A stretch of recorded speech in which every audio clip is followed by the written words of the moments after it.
But American Federation of Teachers Utah President Brad Acey says people don't realize how much teachers spend out of their own pockets to supply classrooms. It can run anywhere between several hundreds of dollars. I've known some teachers have gone above and beyond and spent over $1,000. This year, teachers were given a much larger stipend than they usually get, but that's only for this year.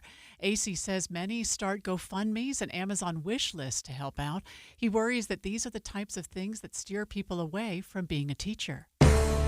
Our top national story this hour from ABC News. The Democratic National Convention is kicking off in Chicago. A new ABC News poll shows Kamala Harris with a 5-point national lead over Donald Trump among all adults. Your money at this moment, the Dow is up 201. Right now, we're at 40,860. Coming up, sunshine right now, but we do have a chance of showers today. KSL weather is next.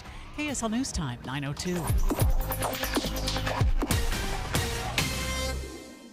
News doesn't just mean information or dates. It's the story of our local history being told in real time. Be a part of the story. This is Tim Hughes and Amanda Dixon. We hope to be a part of your story. We have you covered on KSL News Radio. Life can feel hard or overwhelming sometimes, but you don't have to face things alone. Getting help for yourself or someone you're worried about starts with a call or text to 988. Where you always have someone to talk to, someone to help you, and somewhere safe to go. 988 Utah is here for anyone experiencing mental health challenges or emotional distress. 988 Utah can even help you navigate how to support your struggling loved ones. Whether you're struggling with anxiety, depression, or suicidal thoughts, trained professionals are ready to listen and provide free, confidential support 24/7. Utah, don't hesitate to call or text 988 for you or someone you care about. The caring staff at 988 Utah can connect you to the right resources. Learn more at 988lifeline.org. Attention homeowners considering roof replacement in 2024. Light up your home this August with Master Roofing. Schedule your roof replacement by September 10th and receive a free Velux sun tunnel valued at $1,200. Perfect for brightening your bathrooms and hallways. Don't miss out. Visit masterroofingutah.com to schedule your free assessment and claim your free Velux sun tunnel. Call 801-383-0072 or visit masterroofingutah.com today. Light up your home with Master Roofing. This August, support your Utah Symphony by getting your tickets for top-tier entertainment at Maurice Abravanel Hall. See aerial artists and dancers on stage with Cirque Cinema Troupe Vertigo. Get swept to sea at Pirates of the Caribbean in concert. Experience iconic classical works like Vivaldi's The Four Seasons and Mozart's Requiem. Right now, you can get the best available main floor seats for $25 at usuo.org/on sale. All prices are subject to change depending on availability. Some restrictions may apply. When was the last time you truly felt confident in your smile? At Stubbs Dental Implant Center, they believe every man deserves to face the world with a strong, healthy grin. As two-time Utah's Best of State winner, Stubbs Dental Implant Center has helped men from all walks of life transform their smiles and their confidence through advanced dental implants. Their team of experts is committed to changing not just your teeth, but your entire outlook on life. Imagine sinking your teeth into a juicy steak without hesitation, laughing out loud at your buddy's jokes, or nailing that big presentation with a winning smile. That's the kind of freedom Stubbs Dental Implant Center can give you. With 4 convenient locations across Utah, in Layton, Bountiful, Murray, and Lehigh, Stubbs Dental Implant Center is ready to help you take charge of your dental health. It's time to eat, smile, and live life to the fullest again. Don't settle for less. Visit StubbsDental.com. Find out more today at StubbsDental.com. Traffic and weather together, brought to you by Sinclair's Dino Pay app. Save up to 20 cents per gallon. And here's Heather Kelly. We've got a crash in Tooele County. This is southbound on SR 36 right at Erta Way. It's over on the right shoulder, not really causing delays. Just use caution there. There's also a crash up in Ogden. It's southbound Washington Boulevard at 12th Street. You've got 2 left lanes blocked through that area. It is causing a little bit of backup. But the good news is, after that, you've got pretty good speeds on I-15, both directions, just a few brake lights showing up. in the typical areas. Heather Kelly in the KSL Traffic Center. Today, partly cloudy. We have a chance of storms this afternoon with some gusty winds, a high around 91 degrees. Right now it's 73 degrees. I'm Amanda Dixon from the KSL Common Spirit Health Studios. Listen online at kslnewsradio.com. We're Utah's news, traffic, and weather station. Dave and Dujanovic, your morning companions for talk, analysis, and key perspectives on Utah's biggest stories on KSL News Radio. It's another week. It is another wave of kids heading back to school. And we'll be speaking live with the superintendent of the Canyons District in about 30 minutes from now. He'll be calling in live from Mid-Valley Elementary as kids head back to school there. Taylor Morgan in today for Dave Noriega, and your kids went back to school in the Canyons District. They sure did, Debbie. I'm getting photos right now from my wife of both of my boys back at school.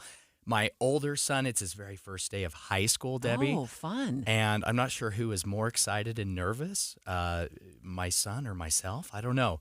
Great day, a lot of fun, start of a new year. A ninth grader? I have a ninth grader. In high school. In high school. I remember when they shifted the ninth grade to high school several years ago. Yeah. So it's a big day. It's a big day for a lot of students and a lot of families. Back to school, special coverage with Dave and Dujanovic. And a lot of kids will start seeing something unique this school year. Their teachers wearing panic alarms around their necks. We're going to find out where they're going to be wearing them. So they're going to walk you through how it works, how much these panic alarms cost. I think we all understand the reason for them is for school safety and to put teachers in direct contact with police dispatchers if the worst is happening at the school. But what are your initial thoughts, Dad, about panic alarms in schools? I mean, I'm all for safety, and whatever we can do to improve the safety in our schools, I think I can get behind. I do have a lot of questions just about the practicality of these panic alarms. Also, the necessity. I mean, are these panic alarms, is this something we need everywhere? Would these be more effective in certain districts? Are they going to be deployed statewide? I have a lot of questions, Debbie. I want to know how much these panic alarms cost. And, technology these days moves so rapidly. How long will these actually be viable? A lot of questions. Taylor Morgan, Dad Taylor Morgan, also a frequent host of KSL at Night, filling in today for Dave Noriega. And something you might not know about me, Taylor, is I spent my early days as a bank teller, and we had panic alarms. Why doesn't that surprise me, Debbie? It's just... we had panic alarms within reach just in case something went wrong at the bank and somebody walked in to take the money that didn't belong to them. I was always nervous around the panic alarm. Yeah. Like I would accidentally maybe push it push it in a time when it wasn't supposed to be pushed. So training, I think, is key. KSL News Radio's Heather Peterson has been looking into what's going on in the Weber School District. So let's listen to what Heather's reporting on panic alarms in the Weber District. Then we're going to get live with the Weber School District spokesperson in about 2 minutes. And also, Representative Ryan Wilcox from Utah's Capitol Hill calling the show as well at 9:20 to walk us through how lawmakers envision schools paying for this. A state law went into effect earlier this year. Every teacher in every classroom have a wearable panic alert device. Purpose of that device is if there was something happening, they could activate that and get help on the way. Lane Finley from the Weber School District says so far about 45% of their 49 schools are equipped with these devices, but they aren't able to roll them out all at once because it's such a huge expense. They run anywhere from around $700,000 to $900,000 per high school. Finley says they're looking to take advantage of as many state and federal grants as possible. Heather Peterson, KSL News Radio. $700,000 to $900,000 per high school, Debbie? How many teachers are in a high school on average, would you say, like a 5 or 6A high school? Well, and that's just the high school. Then you have the elementary schools and the middle schools. And I looked at the statistics to see how many schools we had across Utah. And public school-wise, it's over 900. So that's, and if it's, and then I think, Lane, are you there? Lane Finley with the Weber School District spokesperson. I was listening to a pre-recorded interview you did with Heather Peterson about this, and it sounds like elementary schools are between $150,000 and $300,000 to outfit, and then you've got the expense of up to $900,000 per high school? Yeah, that's correct. And we elected to go with a system called audio enhancement. So there's a little bit more to it than just the panic alert device. It also is a device that's used for voice amplification. So there's a learning element to it, and it connects with our PA system as well. And so it's a little bit more than just that panic alert device. There's a full system that integrates in the school. Can you tell us a little more about how the panic alarm works? You know, if a teacher is aware of a threat and they push the panic alarm, what happens then? What exactly does that do? Yeah, so there's two options in every classroom. One is a wall-mounted unit, and then the other one is the actual device that's worn by the teacher, so like a lanyard. You've got two purposes. One is if there's a need for assistance, so the teacher could activate the device, or the wall-mounted unit could be activated, and you can get help on the way. So let's just say you have a student that's acting out and you need a little bit of help, not necessarily an emergency call that needs to go to police or fire. The device can be activated and you get help on the way. Now let's just say there's a real emergency, like a serious medical or a serious threat. Then either the wall-mounted unit or that wearable device can be activated, and it can be programmed to send that alert to whoever you want. It can go to your SRO, your administrator, and then on those more serious emergencies, that alert will be sent to a dispatch center, and then they can get police and fire on the way. And who determines the more serious nature of the threat? Is that the teacher as they're pushing the alarm, or is that the school administrator who determines it, or the school resource officer? Yeah, so the alert, it can be set up both ways. The alert will go to the office, and in the office there is a computer, and it's being monitored, and so it will sound an audible alarm, and then the administrator can get on and see exactly what's going on. If it's the more serious threat, then that alert will go directly to dispatch, and that's where your training piece comes in. You want to make sure we're training employees, teachers on when to activate the more serious alert for those serious emergencies. So a big training piece, because obviously we don't want to overwhelm our dispatch centers with non-priority calls. Lane, I just have one point of clarification. When you say like the administrator can get on and see, do they have cameras into the classroom then, or are they listening through a honing device or something like that from the office to see what's going on in the classroom? Well, there is the capability to integrate a camera, but we do not have cameras in classrooms right now. And so one of the features is you can actually, because of the voice amplification and the speaker system, is to be able to listen in so you could hear what was going on. Obviously, if it's a non-priority alert, coordinating with the teacher and seeing what they need exactly, getting help down to the classroom. The more serious ones will require, obviously, trying to discern exactly what's occurring and what response we need. And again, that's where that training piece is so important. Yeah. Lane Findley, Weber School District spokesperson. Lane, thanks so much for joining the show.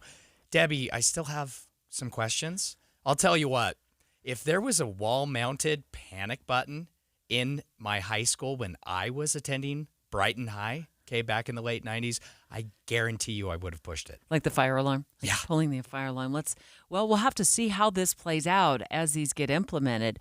The Weber School District just joining us on the line to talk about wearable panic alarms and also the wall-mounted alarms being installed in a good portion of their schools. And a lot of concern might be the cost, between $150K starting at the elementary school level, maybe as high as $300K at an elementary school to get these systems installed, up to close to $1 million in a high school. Straight ahead, let's speak to a Utah lawmaker who's been behind the push for school safety and ask, what about the cost? Dave and Dujanovic. A lot of us are filling our workdays with podcasts. When you're working, go to KSLNewsRadio.com. Click on Dave and Debbie's podcast and pick a topic and story length. Podcast with Dave and Debbie. Then get to work with KSL News Radio. Tim and Amanda. Butch Wilmore and Sonny Williams have been aboard the International Space Station since June. They were supposed to take 8 I days. hope they're getting time and a half. And the lighter side of the morning's news. Groundhog got a little too excited about winning a stuffed toy and got stuck in a claw machine. Get updated on the biggest stories and breaking news. And come away with a smile. Police and the vending machine company were able to get the little guy out unharmed. Tim and Amanda, mornings 5 to 9 on KSL News Radio. IVC is celebrating 20 years providing quality service in Utah. You've probably heard their saying by now, life starts when the pain stops. IVC is the most trusted interventional and vein center in the state, and they've been voted Best of Utah Valley 10 years running. The 7 physicians at IVC provide state-of-the-art, comprehensive vein care with many years of experience. The team at IVC takes the time to get to know you and your veins so you're comfortable with the right diagnosis and the right treatment. Patients are like family at IVC. You've also heard many radio ads over the years with real people describing how IVC has dramatically improved their quality of life by eliminating the pain and discomfort caused by varicose veins. Well, what are you waiting for? Don't let vein disease slow you down even one more day, because life starts when the pain stops. Visit ivein.com today to set up a free screening. That's ivein.com. I'm Jeff Jr. with Trajan Wealth, debunking 3 myths about fiduciaries. And you're going to be surprised about myth number 3. Myth number 1. Fiduciaries are too expensive. Not at Trajan Wealth. Our interests are aligned with yours, so we don't need to push costly investments. The more you make, the more we make. It's that simple. Myth number 2. They will only want to sell me something. Absolutely not. At Trajan Wealth, we have hearts of teachers, and it's our goal to educate and empower, not sell. And the biggest myth, myth number 3, fiduciaries are only for the wealthy. Not at Trajan Wealth. Whether you have 50 grand or 50 million, we know it was hard-earned and we'll treat it as such. Let's grow together. So, here's your opportunity for 100% complimentary professional Q&A. Call Trajan today at 801-899-7600. That's 801-899-7600. Advisory services offered through Trajan Wealth, LLC, an SEC-registered investment advisor.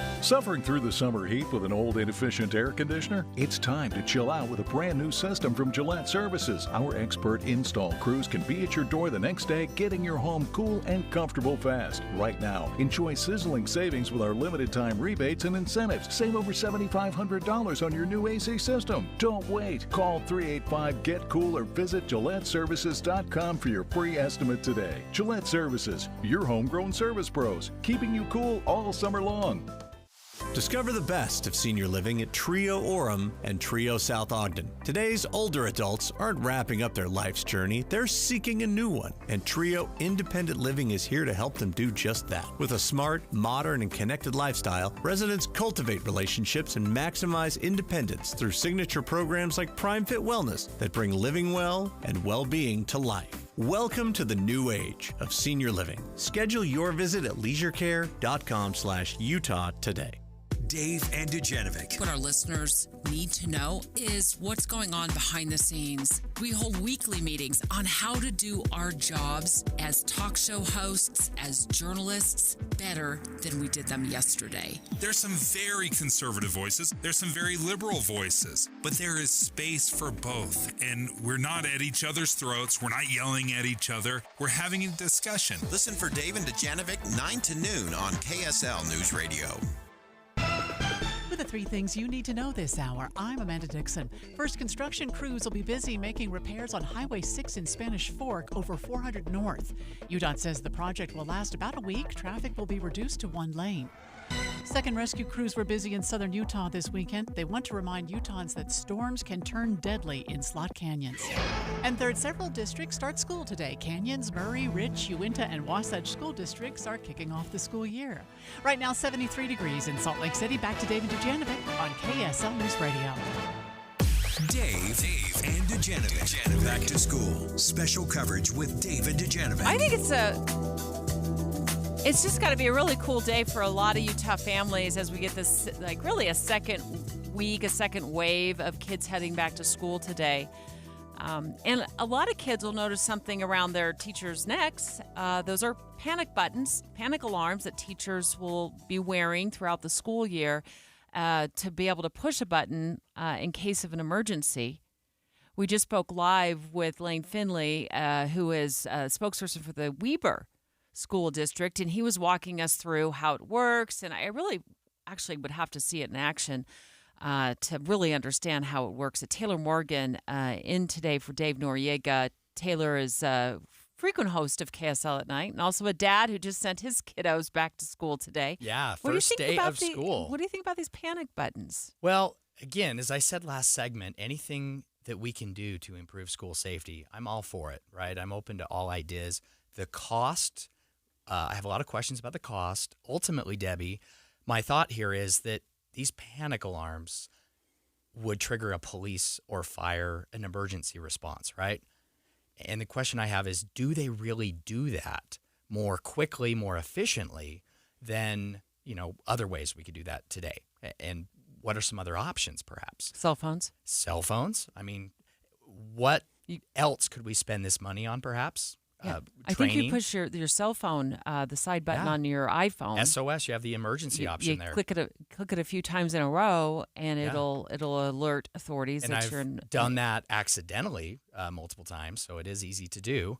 But yeah, are there other ways we could spend this money, Debbie? Representative Ryan Wilcox, this is a relatively new state law that has taken effect. Pushing for school districts to move in the direction of wearable panic alarms for teachers. And I know you were a strong advocate of beefing up school security. But let's talk specifically about these panic alarms, and we'll get into the cost in just a moment. But is this the most effective way, in your view, to alert authorities if there is a problem in the classroom, or are cell phones capable of doing that? Hey, good morning, guys. I appreciate you talking about this today, especially where it's on all of our minds, sending our kids back. And Taylor, there's, for the record, there are always other things we can spend money on. Good point. Good point, Representative. Yeah. I've been listening. I got the call about 20 minutes ago that you guys would like to have the conversation. So I've been listening in. And one of the ads that I heard was for Be Ready Utah and the partnership that KSL has on that program and how important that is. Reality is we don't know, Taylor. We don't know when that's going to make the difference, but we do have the benefit of having had friends in other parts of the country who have lived through this and who have been able to answer that question. And that answer, unfortunately, and frankly, the panic button, as it's called oftentimes, the wearable one, is something that those parents desperately wish they would have had. This one came from a lot of conversations from our friends in Parkland, specifically from Lori Al-Hadef over the loss of her daughter, Alyssa. In fact, it's called Alyssa's Law, this piece of it. And part of that is because the cell phone reliability just isn't there. To be frank, in a lot of our schools, they don't work at all. Some of that's because of the construction. Some of that's because we gave exemptions for construction standards for schools for whatever reason 20 and 30 years ago.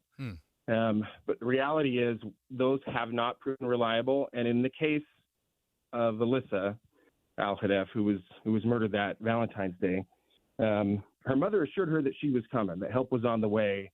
And the reality was it wasn't.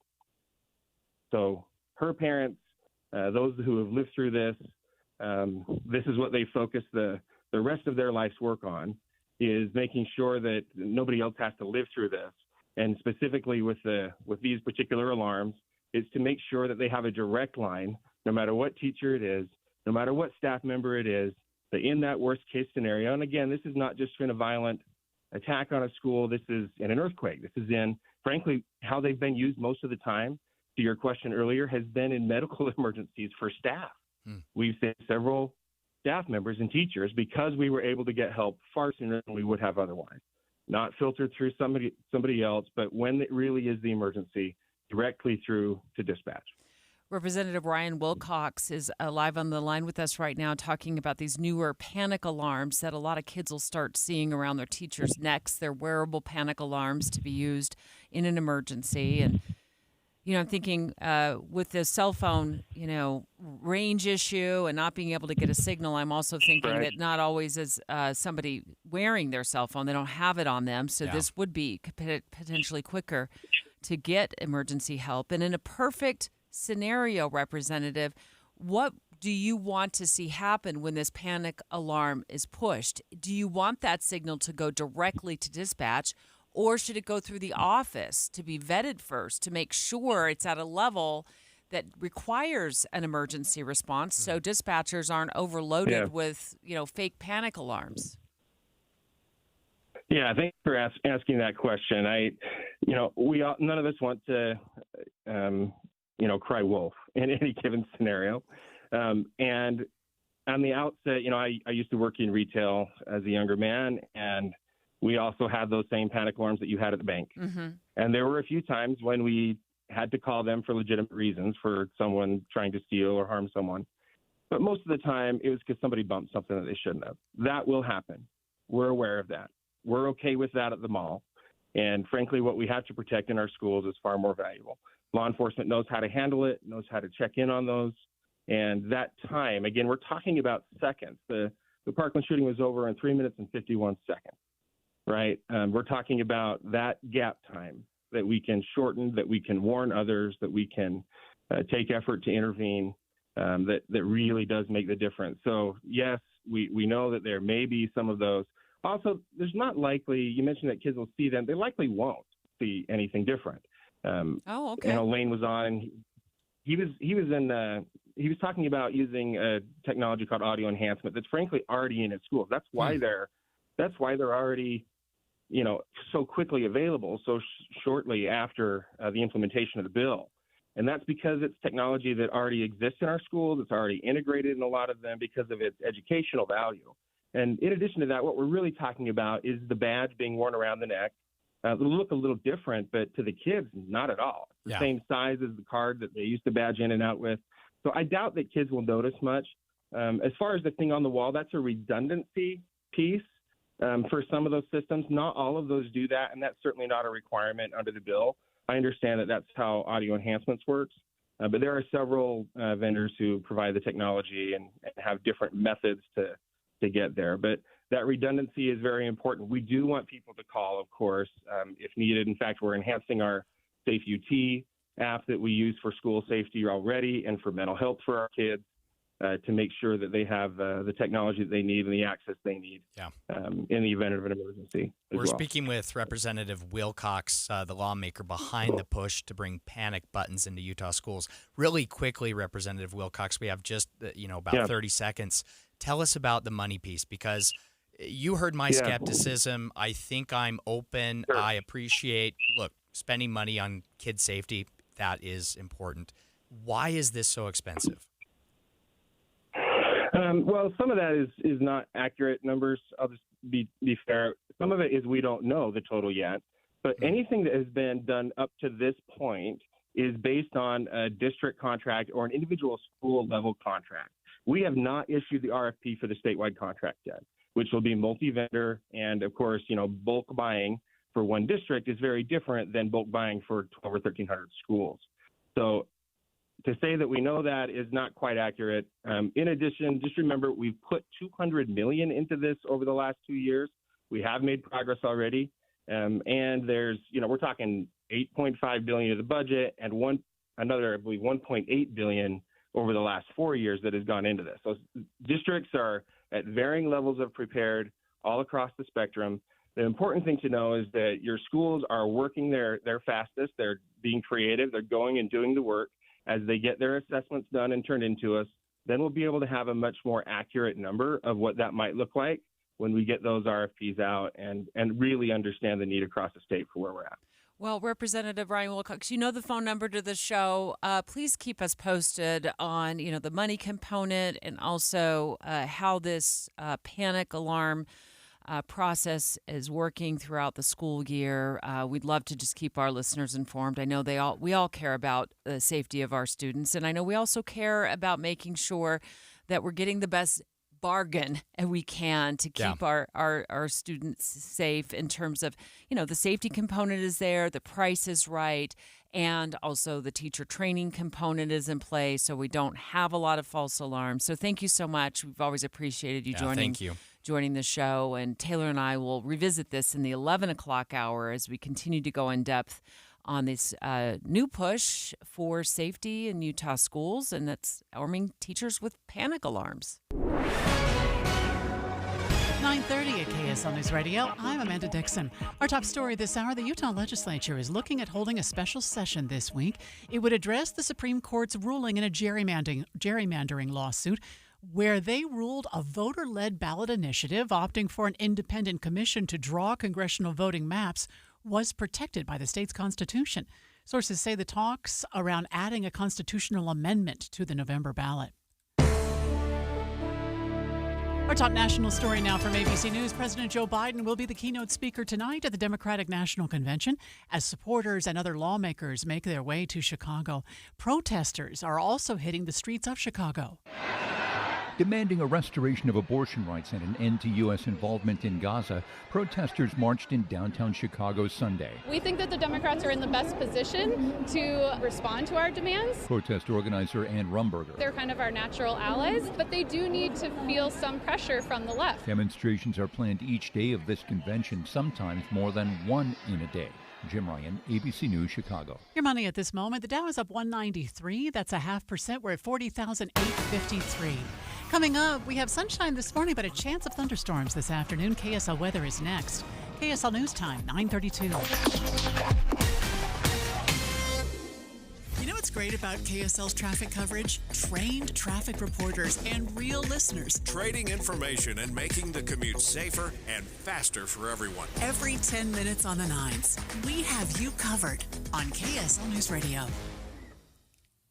I know it's probably kind of funny to think about being passionate about soft water, but I am passionate about soft water because Connecticut of Utah made me care and made me understand the importance of having soft water in your home. Utah has some of the hardest water in the entire country, and you will feel that on your skin. You'll see the problems in your laundry, the dishes. My goodness, I cannot tell you what a frustration it was for me to try to clean my dishes and you have those hard water stains on your glasses. I spent so much money on expensive chemicals to try to make them look clean. Well, with soft water, that all goes away. It helps keep our skin soft and hydrated and healthy. It's great for our laundry. It helps keep everything clean in our house, and it will breathe life into your water heater. You should really look into a water softener from Connecticut. We decided to make the investment, and we're so happy we did.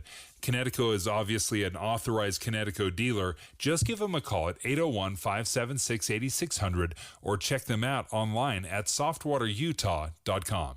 Nearly 70% of Utah's land is controlled by the federal government, severely limiting Utah's ability to actively manage and protect our natural resources.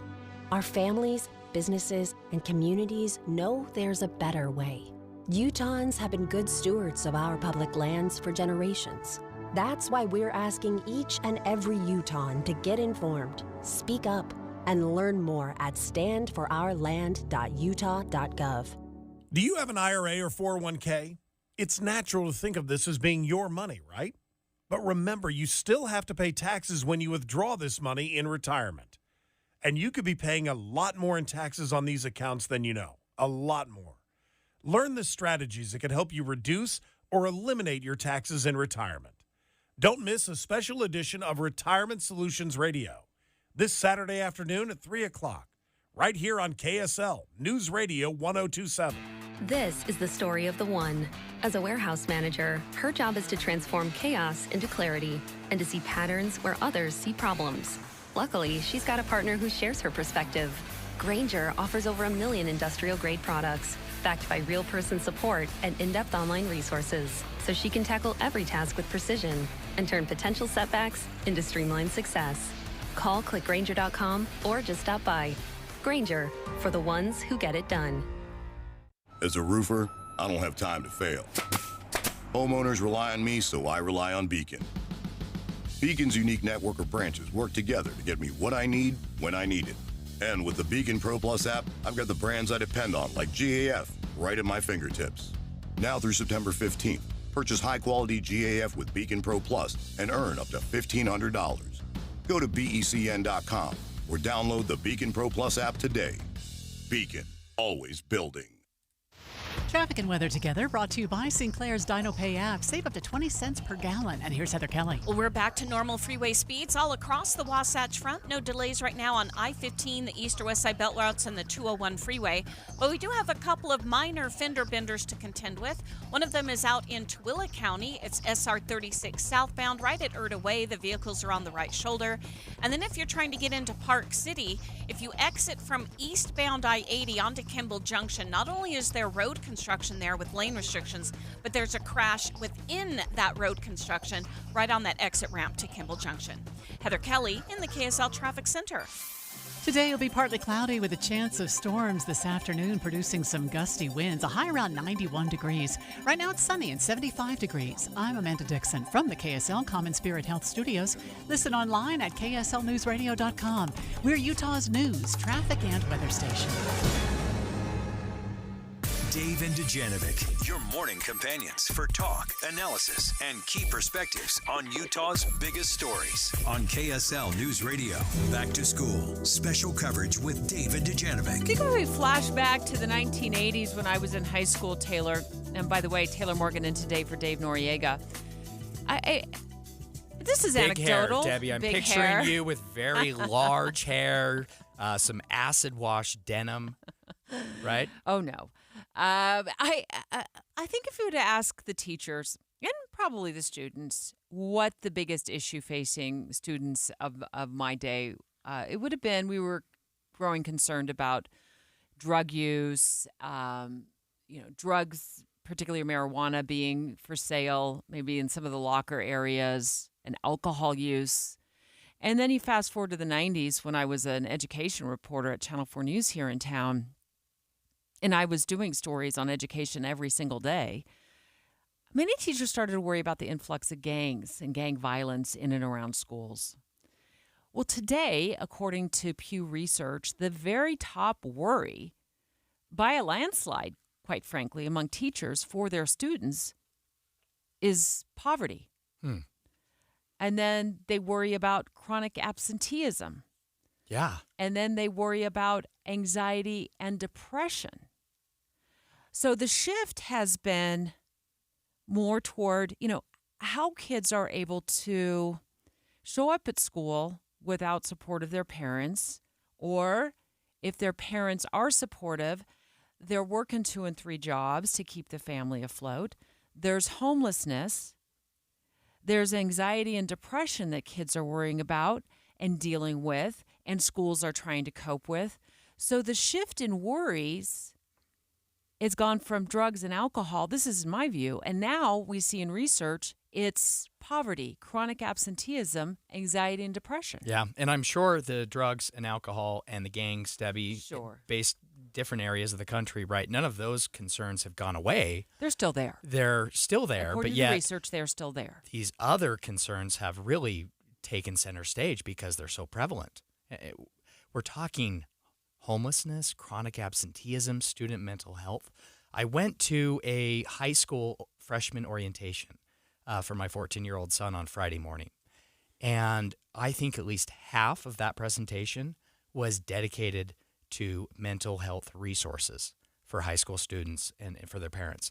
I think that's a great thing, but I think it's an example of how schools are aware of these issues and perhaps trying to confront them.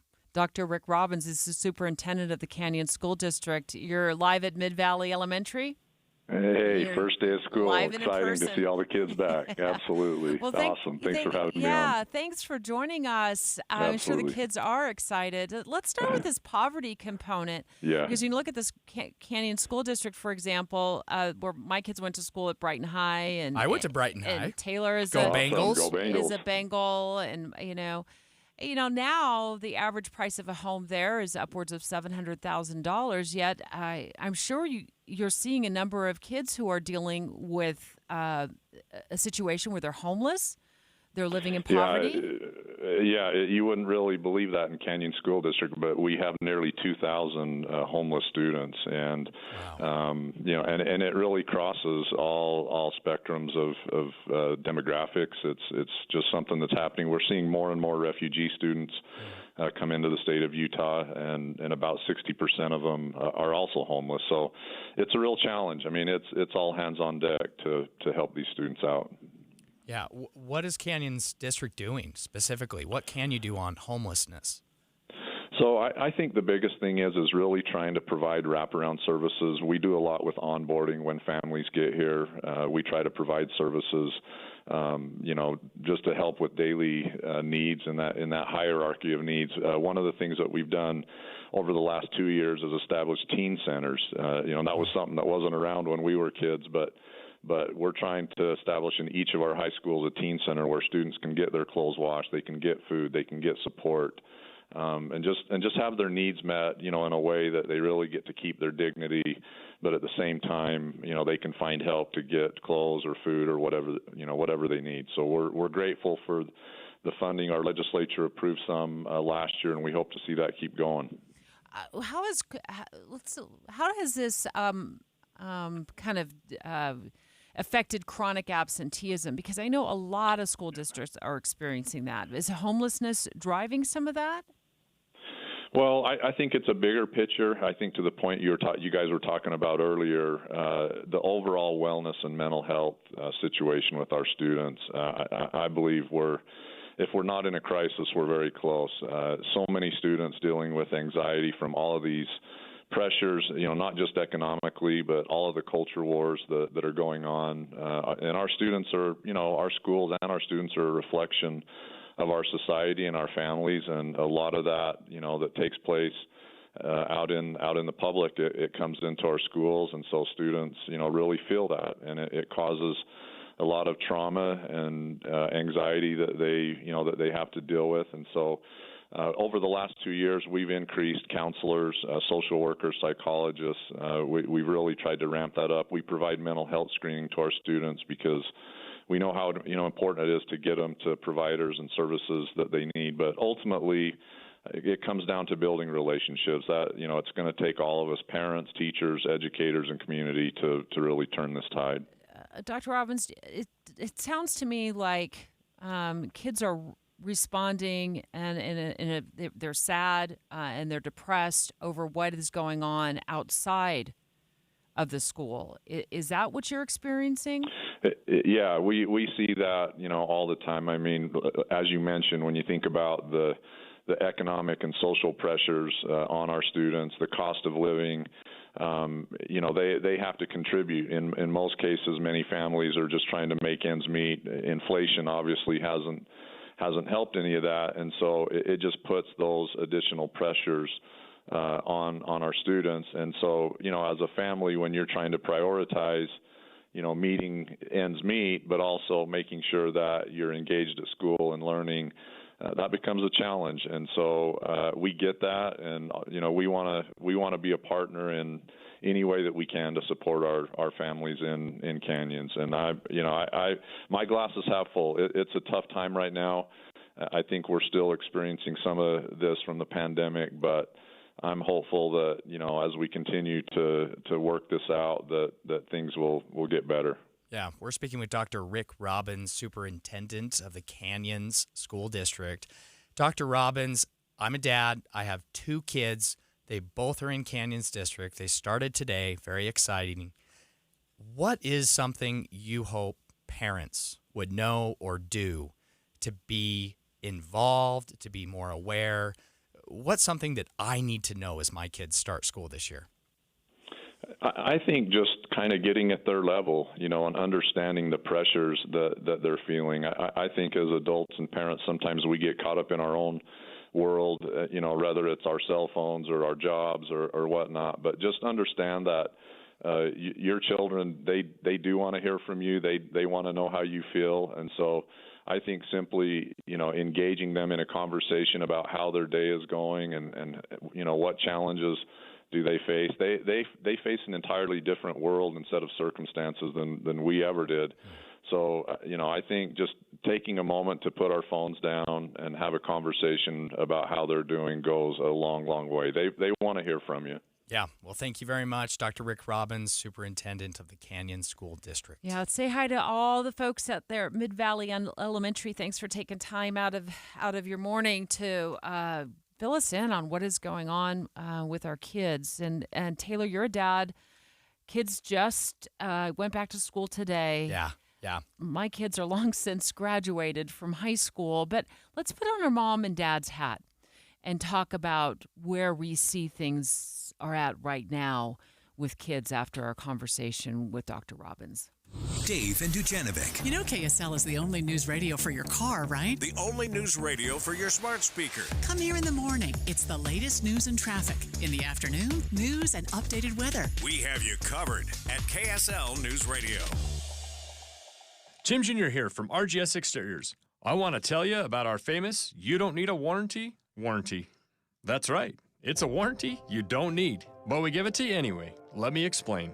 Most warranty problems for siding, gutters, and windows are caused by not installing stuff right in the first place. If you rush the work, cut corners, or use subpar materials, you're just begging for problems later. At RGS Exteriors, we don't tolerate careless workmanship. We slow down, focus on every detail, and use only the best materials. We prevent warranty work by doing the job right in the first place. That's why the 10-year everything guarantee we give you is also known as our "You Don't Need a Warranty" warranty. We absolutely will be there if you need to use it. But honestly, you probably will never have to. Done right the first time. That's the RGS way. For siding, gutters, and windows, call 801-280-3110 or visit us at rgsexteriors.com. At KSL News Radio, we have a 30-year legacy of honoring Utah teachers, but we can't do it without your help. Please tell us about an important teacher in your life on the KSL Teacher Tribute Wall, presented by Cypress Credit Union. Each month, one lucky teacher wins a $500 gift card from Cypress Credit Union, a $250 gift card to Harmon's, plus season tickets to Hale Center Theater. Say thanks to your teacher today at kslnewsradio.com/teacher from Cypress Credit Union and KSL News Radio. Every business faces challenges, but complicated, expensive, and uncertain shipping shouldn't be one of them. With USPS Ground Advantage from the United States Postal Service, you can avoid all the noise. No more unexpected surcharges, hidden fees, or complex rate structures. It's just easy, cost-effective, and dependable shipping. Tune your business's frequency to success and turn shipping to your advantage. Learn how at USPS.com/advantage. USPS Ground Advantage. Simple, affordable, reliable. What's better than one win? 3 wins. With Straight Savings, you keep your own phone, get one line for only $25 a month with real unlimited data, and get rewarded with a $200 phone credit after 12 months. It's a win-win-win. Head to Walmart or visit straighttalk.com today. Switch to Straight Talk. Less dollars, more sense. Straight Savings Plan enrollment requires compatible unlocked device and new line of service. Bonus device credit requires 12 months of active service. Offer ends if eligibility requirements are no longer met. Taxes and fees apply. For network management practices, see Straight Talk's terms and conditions. Everyone knows Labor Day's the best time to buy a Bullfrog spa. Start fall off with a new hot tub or swim spa. For relaxation, therapy, and family fun, Bullfrog Spa's patented jetpack therapy system makes it great with personalized jetpack massage options. Now through Labor Day, get up to $5,000 off MSRP, a free water care system upgrade, and special financing. Save even more on limited scratch and dent models from our factory. Don't miss Labor Day savings at your nearby Bullfrog Spa's factory store today. Bullfrog Spas. Peaceful body, peaceful mind, peaceful home. Hey, this is Dan, the laptop man from PC Laptops. Imagine struggling with a slow, outdated computer that takes forever to load anything, that randomly freezes up and is filled with viruses and malware. Now picture yourself with a powerful desktop or laptop that runs smoothly and efficiently, making your work and entertainment seamless. Take one home today. The new 2025 S1 desktop or SM3 laptop for only $999. You heard that right, $999. You get a blazing fast processor, 16 gigs of RAM, and over a terabyte of blazing storage for $999. What else do you get? Lifetime service warranty, and we have 12 months special financing on approved credit. Hurry in right now because supplies are limited because at PC Laptops, we love you. Just check us out at PCLaptops.com. $9.99, PCLaptops.com. You pace around in it. You sleep in it, sometimes. When you're not thinking about those mounting bills in it. Oh, boy. But when it comes to paying off your debt, you don't even consider it. It's your home. Tap into it with HomeTap. Tap into the money you already have with no monthly payments. Learn more about paying off credit cards, medical bills, or any other debt at HomeTap.com. With HomeTap, you can tap into it. Master Electrical Services, home of the upfront pricing guarantee.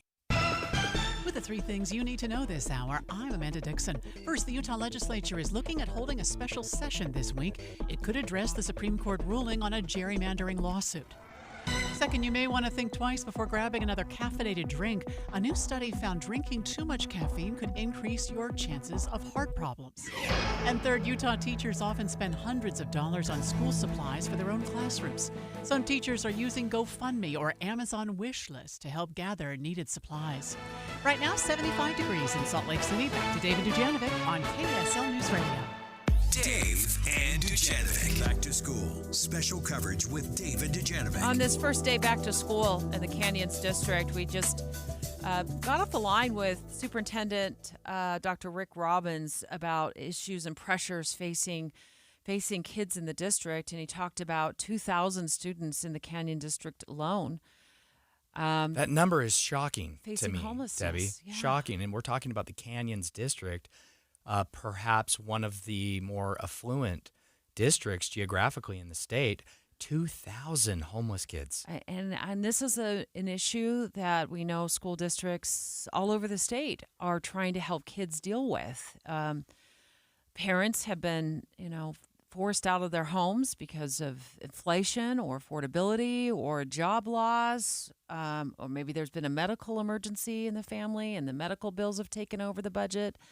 For whatever reason, there are a number of students who are experiencing homelessness right now and have been for quite some time. This isn't just a today issue. This has been a buildup. We've been hearing about this for the last couple of years. And then you couple that with the level of anxiety and depression that kids are experiencing.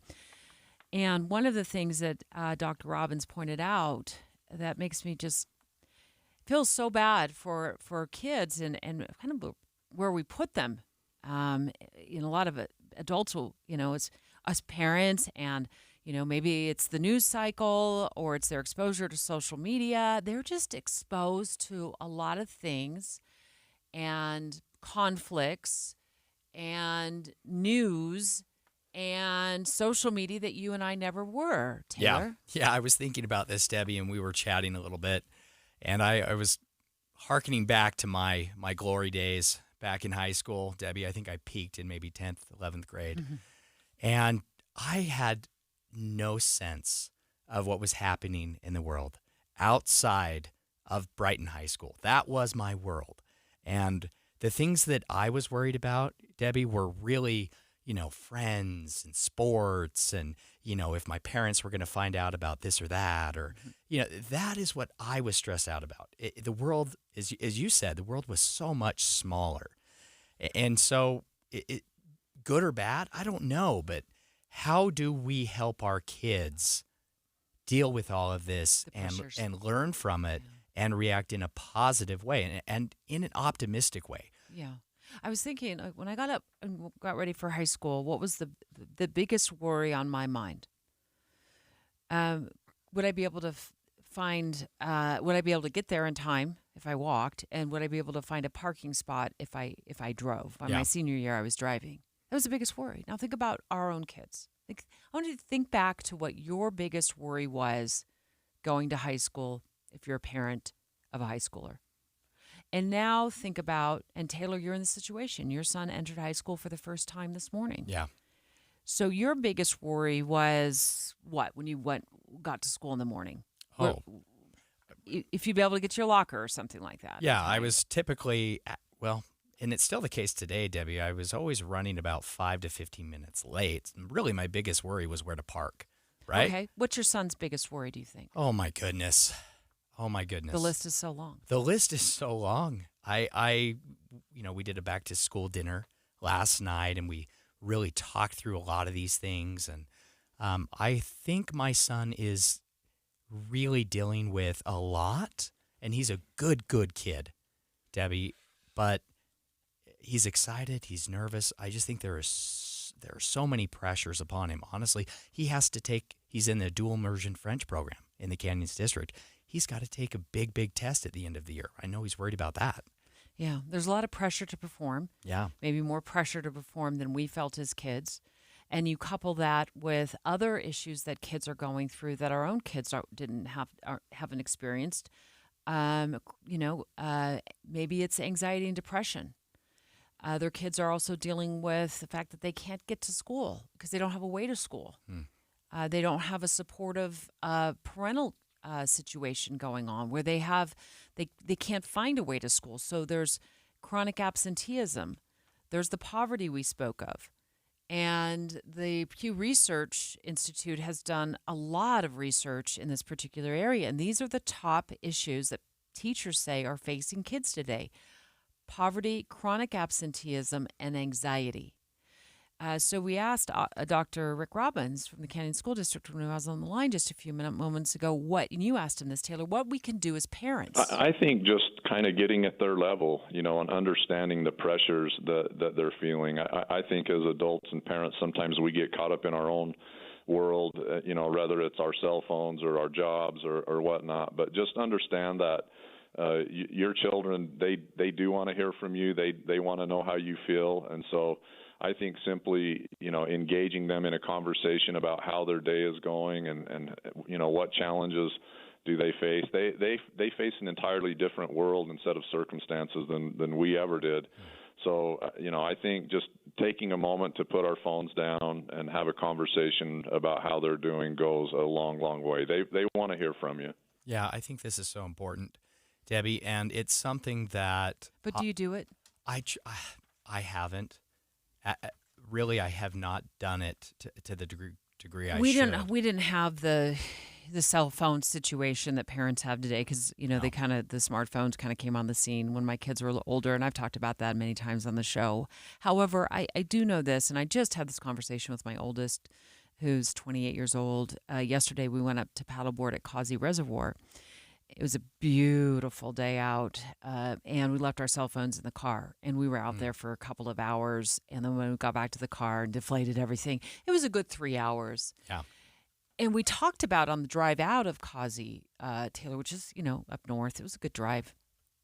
And we're leaving there, and she said, I remember when we were kids, we'd go places, as they got cell phones, we would go places where there was no cell phone service, and how much she liked being out of cell phone range, and we're just able to be a family together. Yeah. Where you couldn't even find a single bar, on your cell phone if no matter how much you put your hand toward the sky and stood on your tippy toes.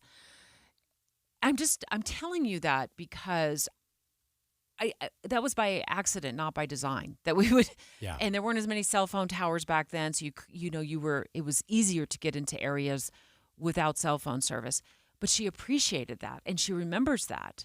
And here it is 10 years after she graduated from high school, and she remembers when we would get out of cell phone range, even by accident, and how much that brought our family together because we weren't distracted by people who weren't even in our family. I mean, by social media and by text messages. It was just us. I hope you can take something from that because I didn't know I was doing that in the moment, but she still appreciates that today. In fact, she said the 3 hours our cell phones are in the car. Couldn't agree more.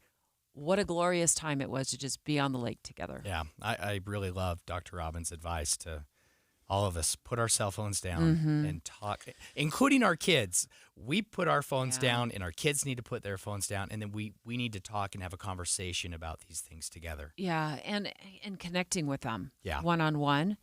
And remove distractions. And as he said, kids are dealing with things we didn't deal with when we were in high school. We were worried about getting to school on time or getting a parking spot, and now they're worried about so much more. Straight ahead, Let's go live to Chicago as the Democratic National Convention kicks off. KSL FM Midvale. KSL Salt Lake City. From the KSL Common Spirit Health Studios, this is KSL News Radio. Utah's news, traffic, and weather station.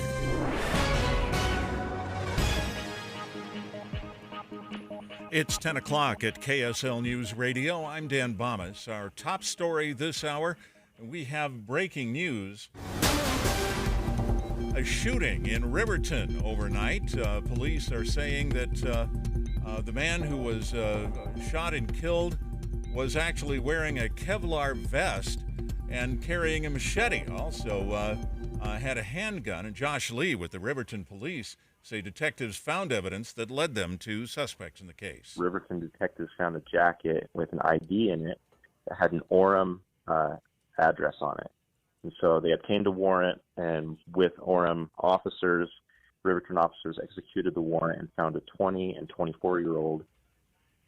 Police arrested those two men at the house in Orem, and they're being questioned in the case. They haven't yet released the victim's name. People are dealing with flood damage to their homes and neighborhoods from this weekend's thunderstorms.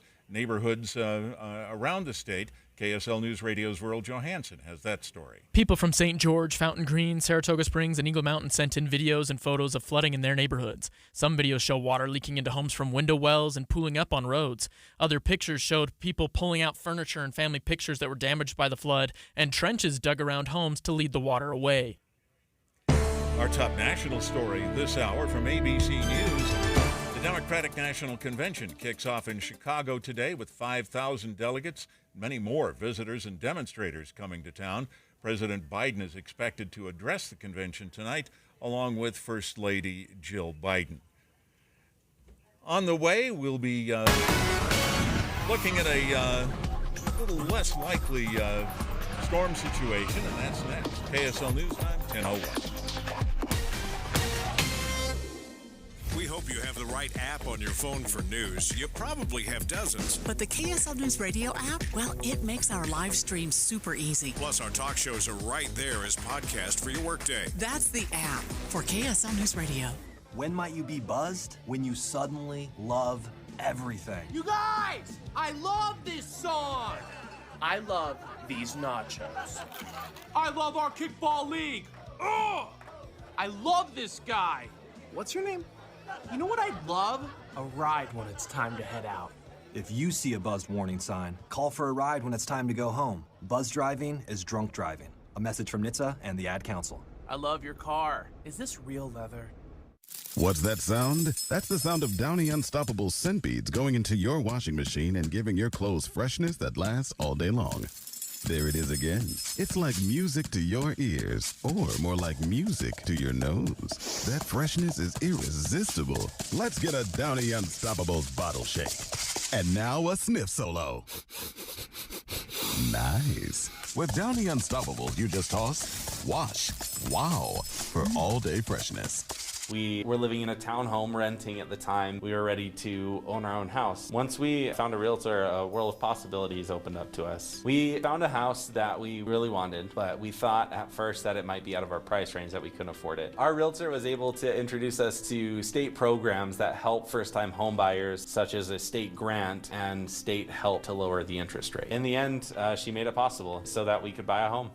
Let an experienced realtor guide you. Go to myrealtorstory.com. Inside Sources with Boyd Matheson. When we're trying to digest the news of the day, we have to remember that instant certainty is the enemy of truth. A flashy headline may distract you from the real issue and the important conversations underneath. Inside Sources with Boyd Matheson, 1 to 3 on KSL News Radio.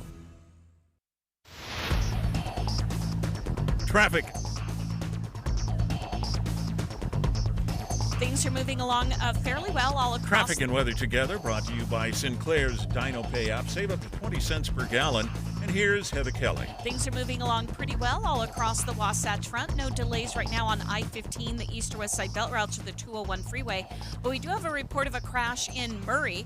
It's at the intersection of 5300 South, 320 West. I don't see the crash itself, but we do have a bit of delay at the intersection. Plan to visit the 12th Annual Utah Renaissance Fair, August 23rd and 24th at the Young Living Farms in Mona, Utah.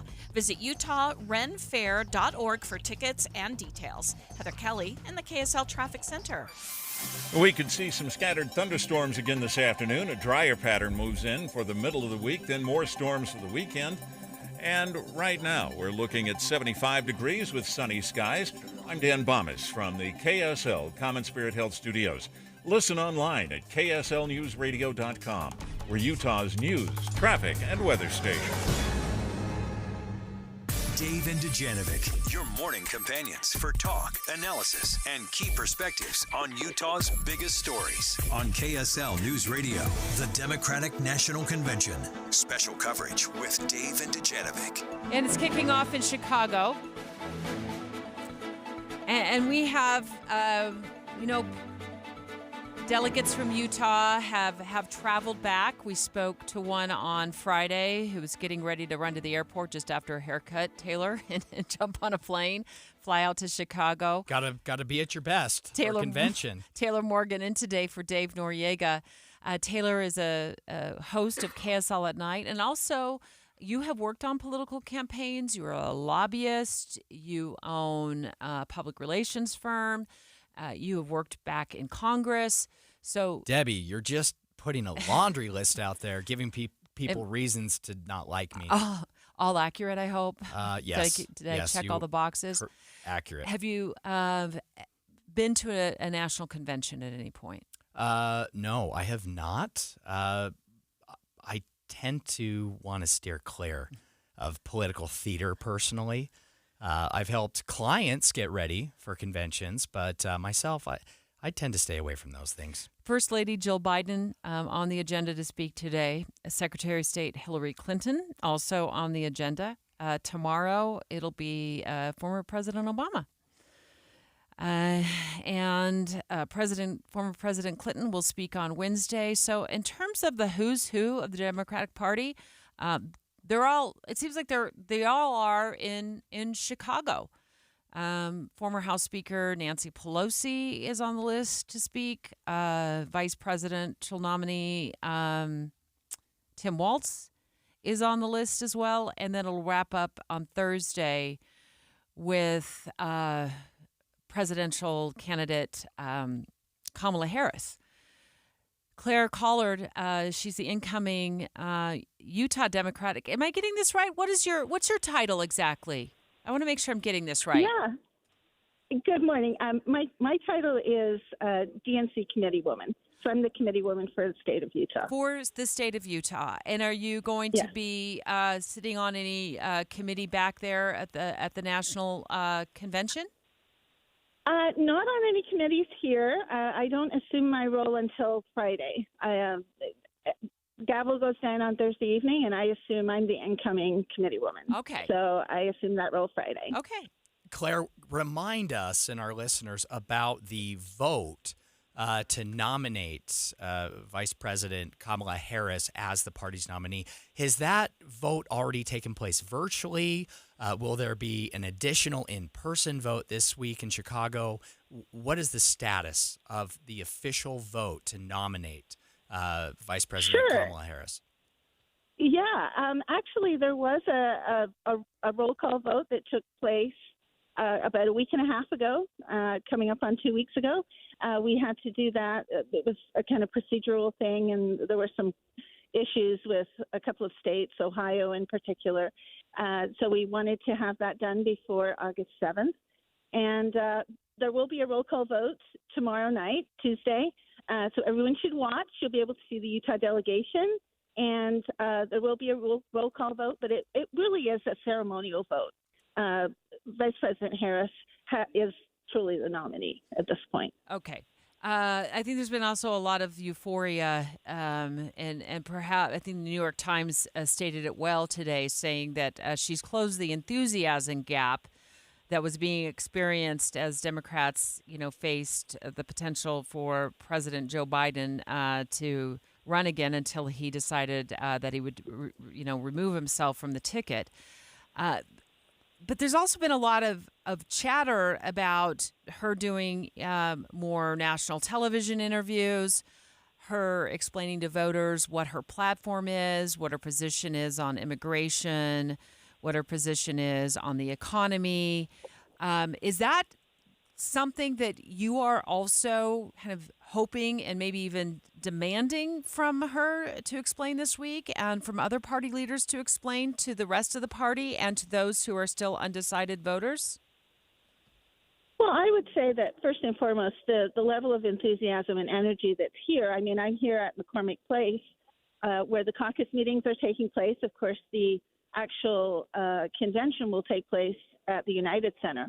But the level of enthusiasm and energy that's here is really phenomenal. I have been involved in local politics for about 20 years, and I have never felt the enthusiasm that we're feeling today and leading up to this convention. So I think it goes to show, even though perhaps Vice President Harris has not done more national interviews, the fact that she is outreaching to voters on the campaign trail, and the number of, the crowds that are showing up to support her and be part of this movement, there's the feeling that we're all much, we're part of something much bigger than ourselves. And personally, I have not felt that, and since 2008, when President Obama was the nominee. So I don't think that's really an issue to most of the delegates here. And I believe that the Harris-Walz ticket will really show just regular voters, working people, working families, that we are here and that we're here to support that ticket and to make change within the state of Utah and nationally. I think it's really important to discuss the fact that the Utah legislature is going to be called into special session to deal with the redistricting issue. Of course, we know that the Utah Supreme Court ruled that it was unconstitutional, the boundaries that were drawn. And we're really hoping that we have new boundaries by 2026, and which means Utah is much more in play. And I don't want to say we're kind of a sleeper state, but we kind of are. We're already turning purple in a lot of ways. And so the enthusiasm is tremendous. I just want to note real quickly here for our listeners that I'll be taking a deeper look in the 11 o'clock hour at the special session that we expect to be called. I don't think it has been officially called yet, but there's been a lot of reporting about it up on Utah's Capitol Hill in the 11 o'clock hour with KSL Television's Lindsay Aerts, who's been tracking that developing story throughout the weekend. Okay, Claire, tell us about the Utah delegation. We're speaking with Claire Collard, National Committee Woman for the Utah Democratic Party. Hopefully I got that title correct, Claire. Correct me if you got it. Who else is there with you from Utah? What is our delegation? How many votes do we have? How many delegates attend? Who else is there on Team Utah at the DNC? Sure. We have a total of 37 delegates. It really runs the gambit. We have a group of young Dems, and we have a group of people that are perhaps not so young, but it runs the gambit age-wise and ideologically. I mean, there are people who are moderate Democrats and some who are much more liberal. And, that's the beauty of the Democratic Party. We're the party of the big tent. We have some of the youngest delegates. I think our youngest delegate is probably 20 years old. We have a couple in their early 20s. And then we have delegates in their late 70s. So it's really a wide swath of Utah population that chose to become delegates or were elected to represent their districts.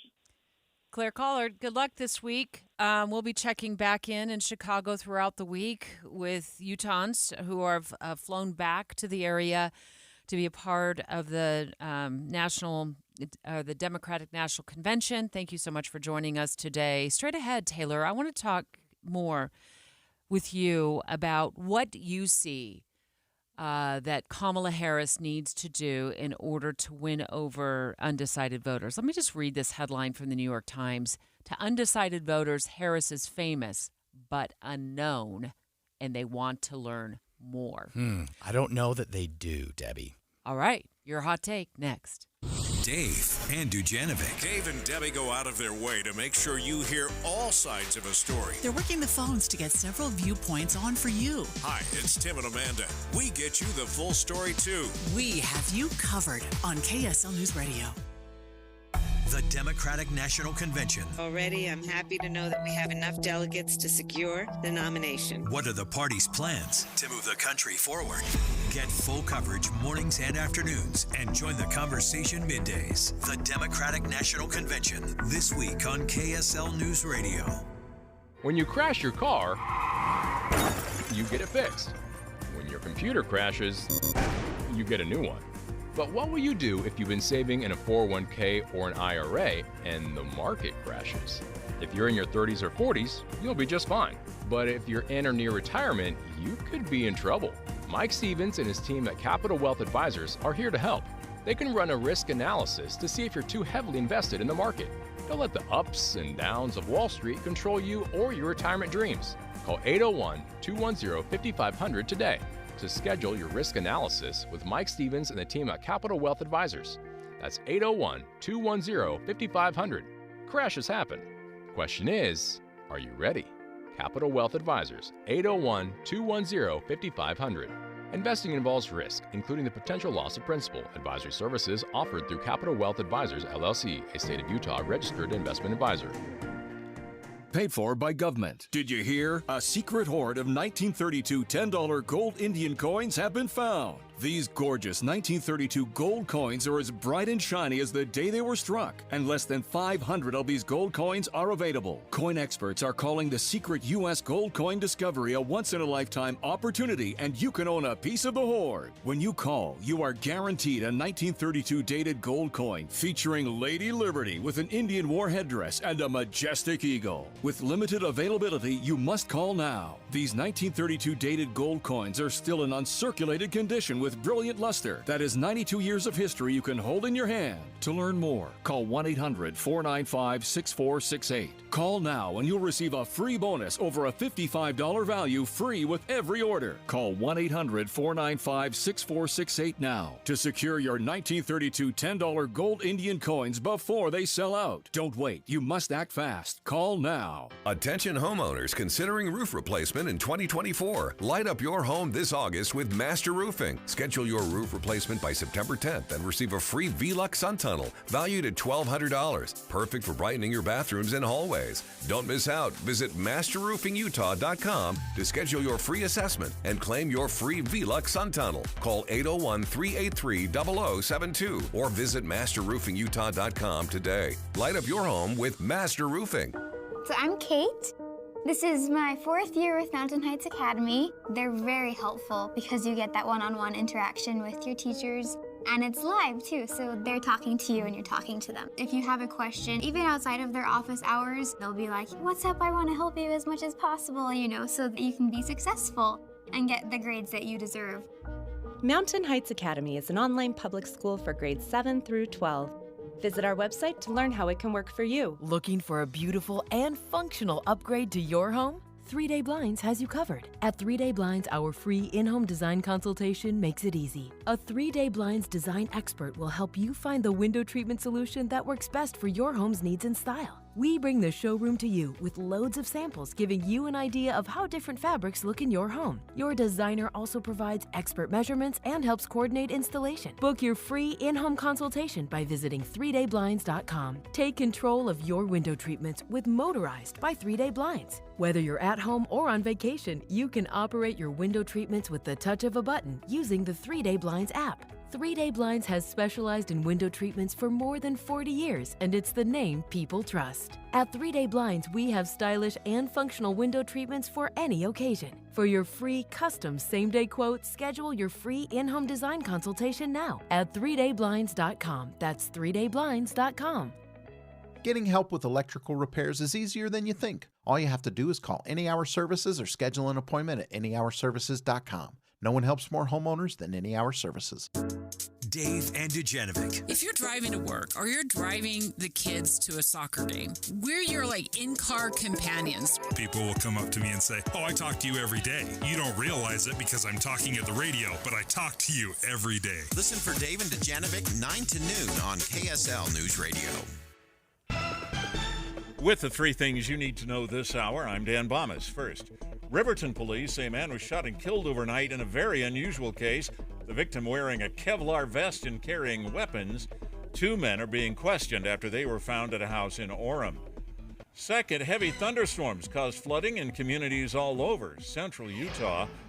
Third, 50,000 people, including 5,000 delegates, are coming to Chicago for the Democratic Convention.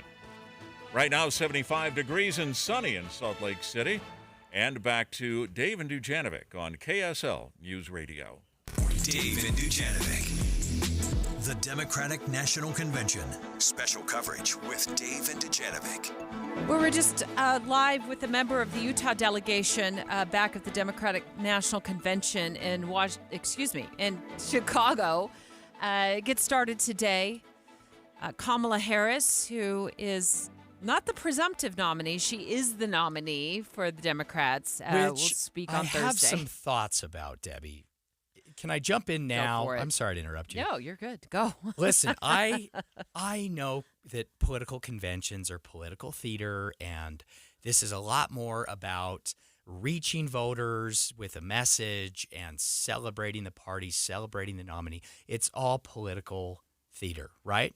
However, the entire purpose of this convention, at least on paper, is for party delegates to officially cast a vote for the party's nominee for the White House. Okay?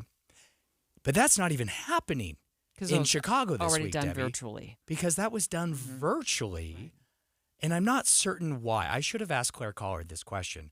Why was that done virtually? She was joining us live just moments ago from the Democratic Party and the delegates who are back there. I just wanted to make sure. Was there a concern that Kamala Harris wouldn't win the vote if it wasn't pre-scripted? Were there fears about division or drama? Why was that so controlled and done virtually before the convention? I've heard that question. I've heard that question brought up a number of times. And I've also heard things like, she's not getting out there enough beyond the controlled message and getting with members of the national media one-on-one to talk about the issues that voters want to learn more about. What is her stance on immigration? What is her stance on the economy? And in fact, the New York Times today, the headline is, "To undecided voters, Harris is famous but unknown. They want to learn more."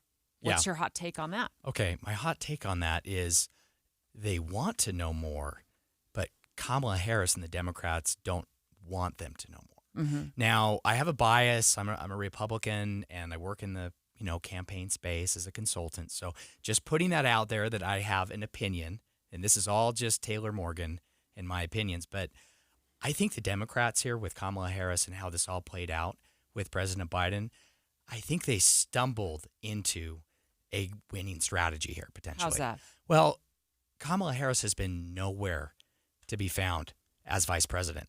It was a big deal that she was elected as our country's first female vice president, also of color.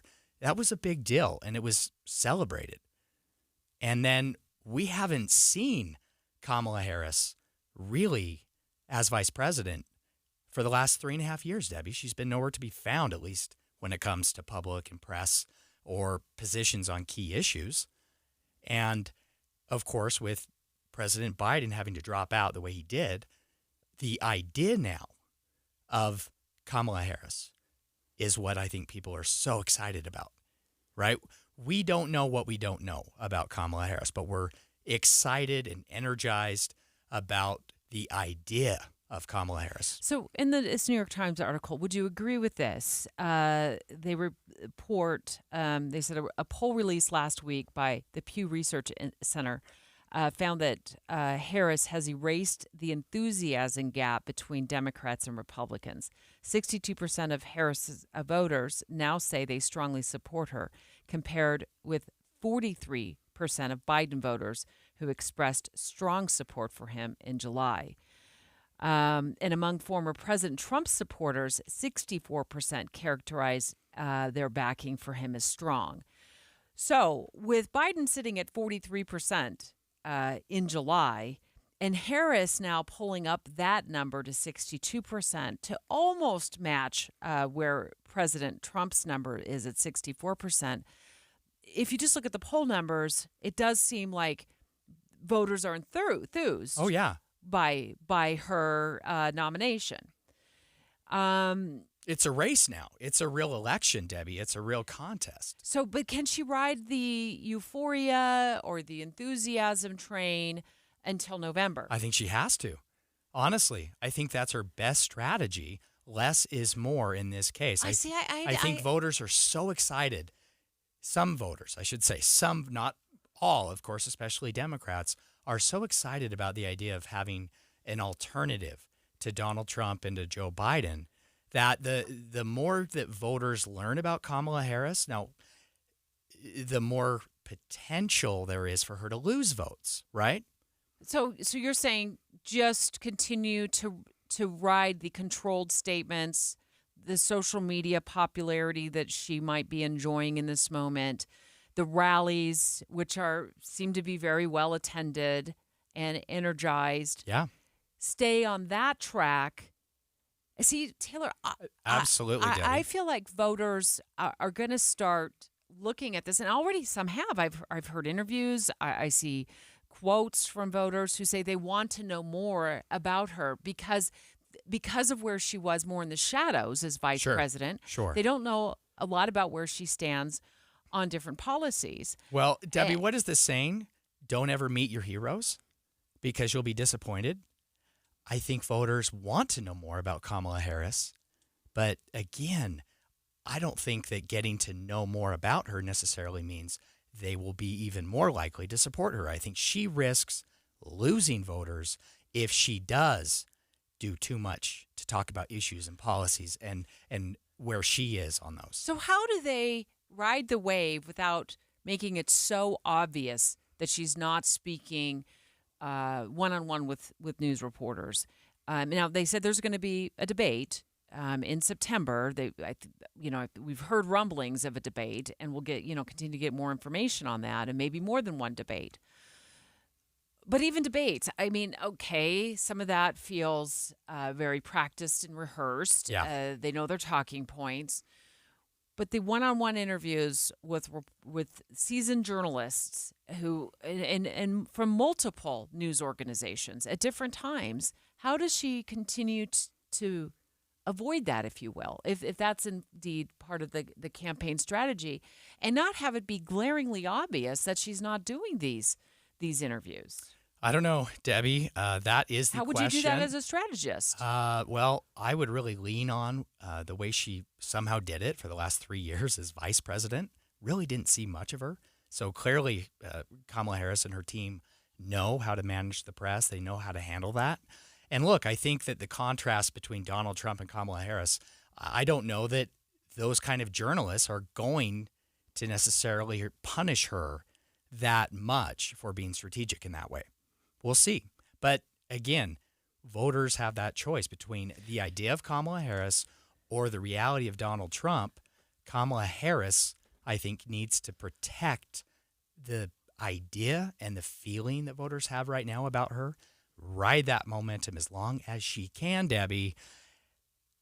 And I see the look on your face right now. You're not buying this, are you? Here's why I'm fascinated by the effects that social media has had on politics.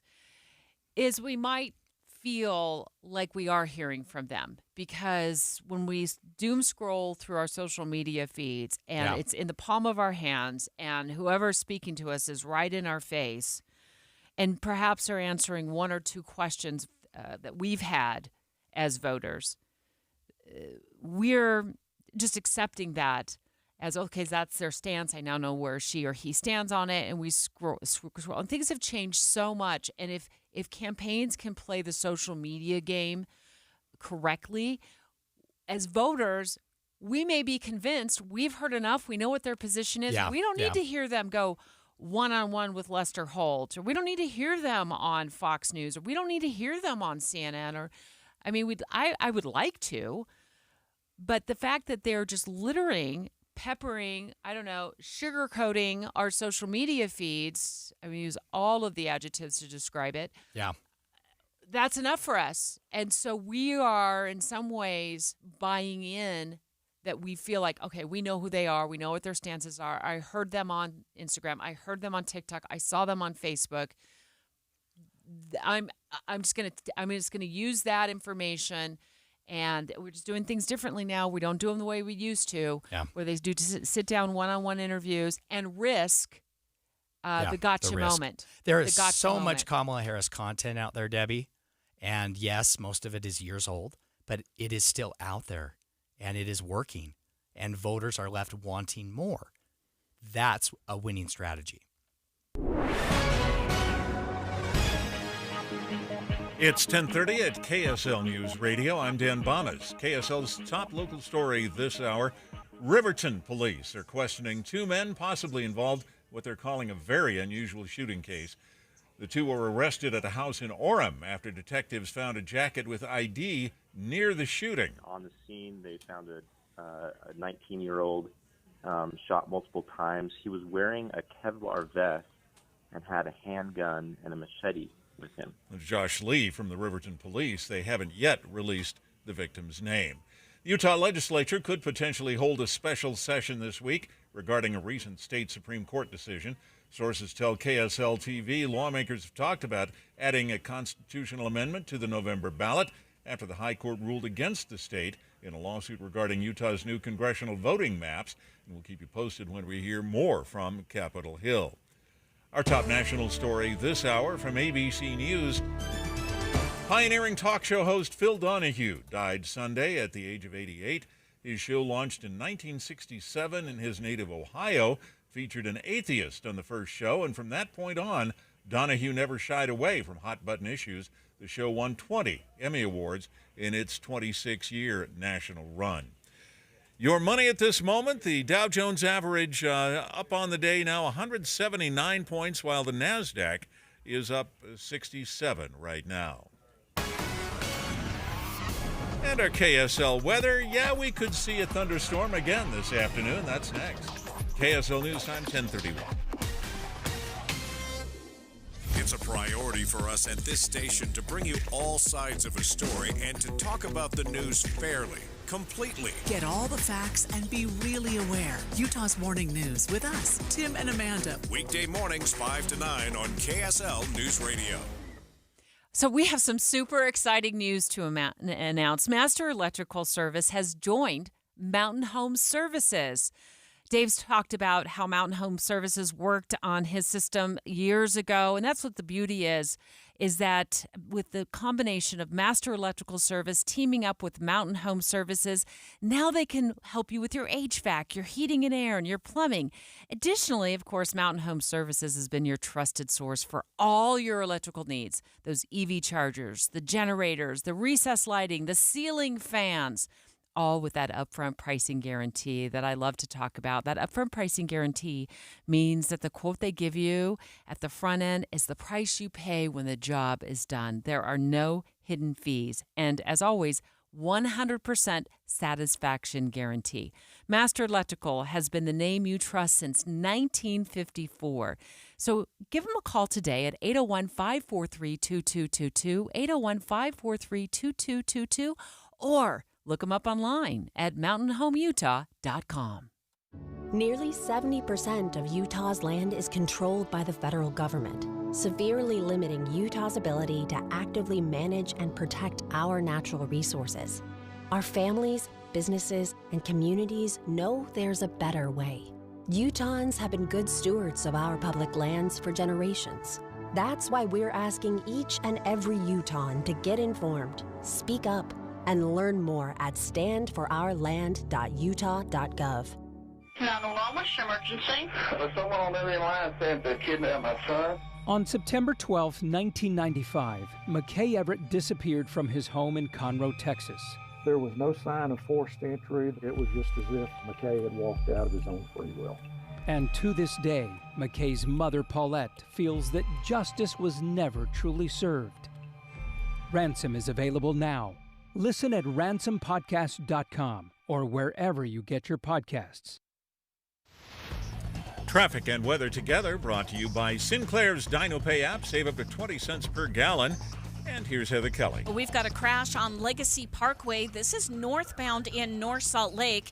It's behind the barrels that we already had one left lane completely blocked. Then the crash happened. They moved everybody over behind those barrels. But traffic is backed up all the way to the I-215 merge, also in the North Salt Lake area. So you've got about a mile of stop-and-go traffic.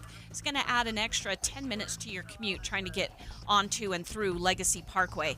The good news is there aren't any delays on the other major roadways across the Wasatch Front.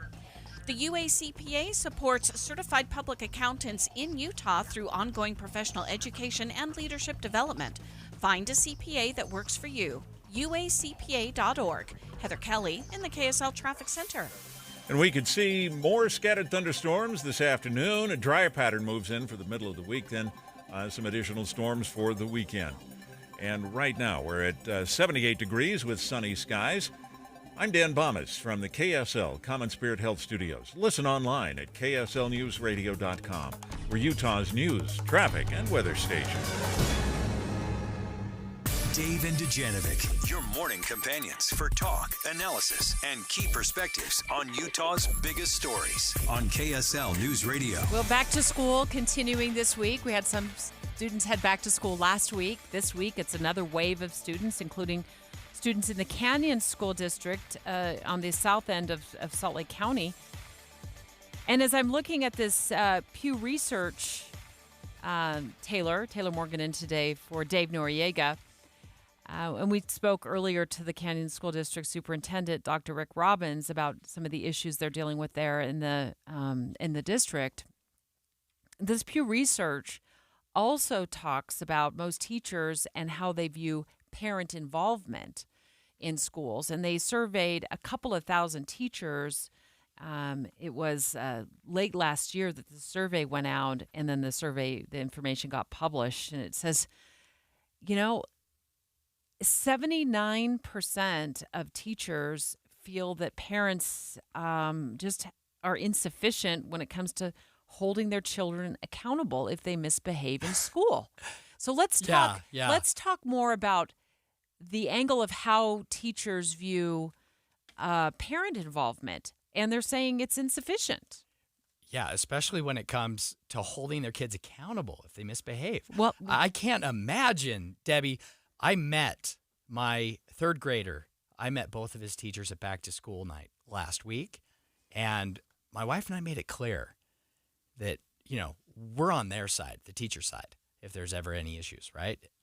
I guess, do we not have teachers' backs? That's how they're feeling?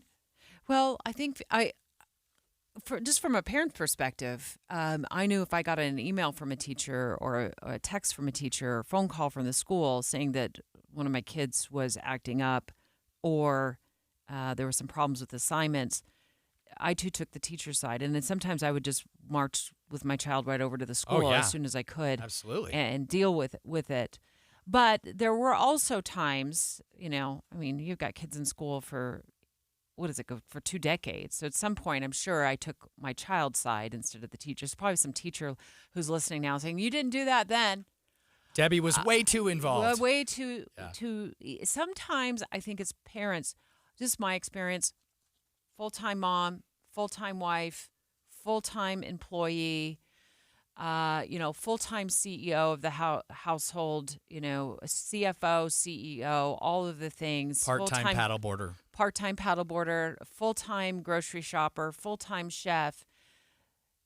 Sometimes I think just out of exhaustion from other things in my life, I would just take the path of least resistance and say, I believe you. I'll take your side. Can I? What's really hard? When taking my kid's side. What's really hard for me is the technology that schools use, and I'm not that old, right? I feel like I'm pretty, tech savvy, but there's all these different platforms, Skyward, Canvas. I'm sure there's a bunch that I'm missing that I have to figure out the login information, every year, and everything's different and it changes. And that's how I can help with homework. And my kids are learning French and I can't understand their homework, so that's hard. But I guess my point is that sometimes when my kid says, well, my grade's bad because my assignments just haven't updated yet. They're not reporting as part of the software, blah, blah, blah. Debbie, I don't know enough, right? And so I kind of take their side. I need to be more involved. I need to figure it out. I need to be able to track it. The other issue that teachers are saying in this Pew Research is that not enough of us are helping our children with their schoolwork. 68% say that when it comes to this issue and schoolwork, parent involvement is insufficient. I would have gotten the opposite. Yeah. Input from teachers. Yeah, I was too much of a help. Were you writing book reports? Sometimes. Okay. Yeah, honestly. Yeah. Sometimes I was. And sometimes I would get up at 3 o'clock in the morning because I know we had fallen so far behind in supporting our kids. I remember one specific time my daughter had a book report. It was due. Now, she read the book, but the poster had to be something that was like of, Oscar award-winning quality. Okay. And I can see you stepping in to take that. It was to be, some sort of like advertising campaign. I mean, the lift was very heavy on the 5th grade class to make this look. 5th grade, okay. Yeah. So I guilty as charged. I set my alarm for 3 a.m. and I got up and I was cutting and pasting. This thing looked amazing. It did not look like the work of a 5th grader, and the teacher called me out on it. Oh, wow. Yeah, okay. She knew.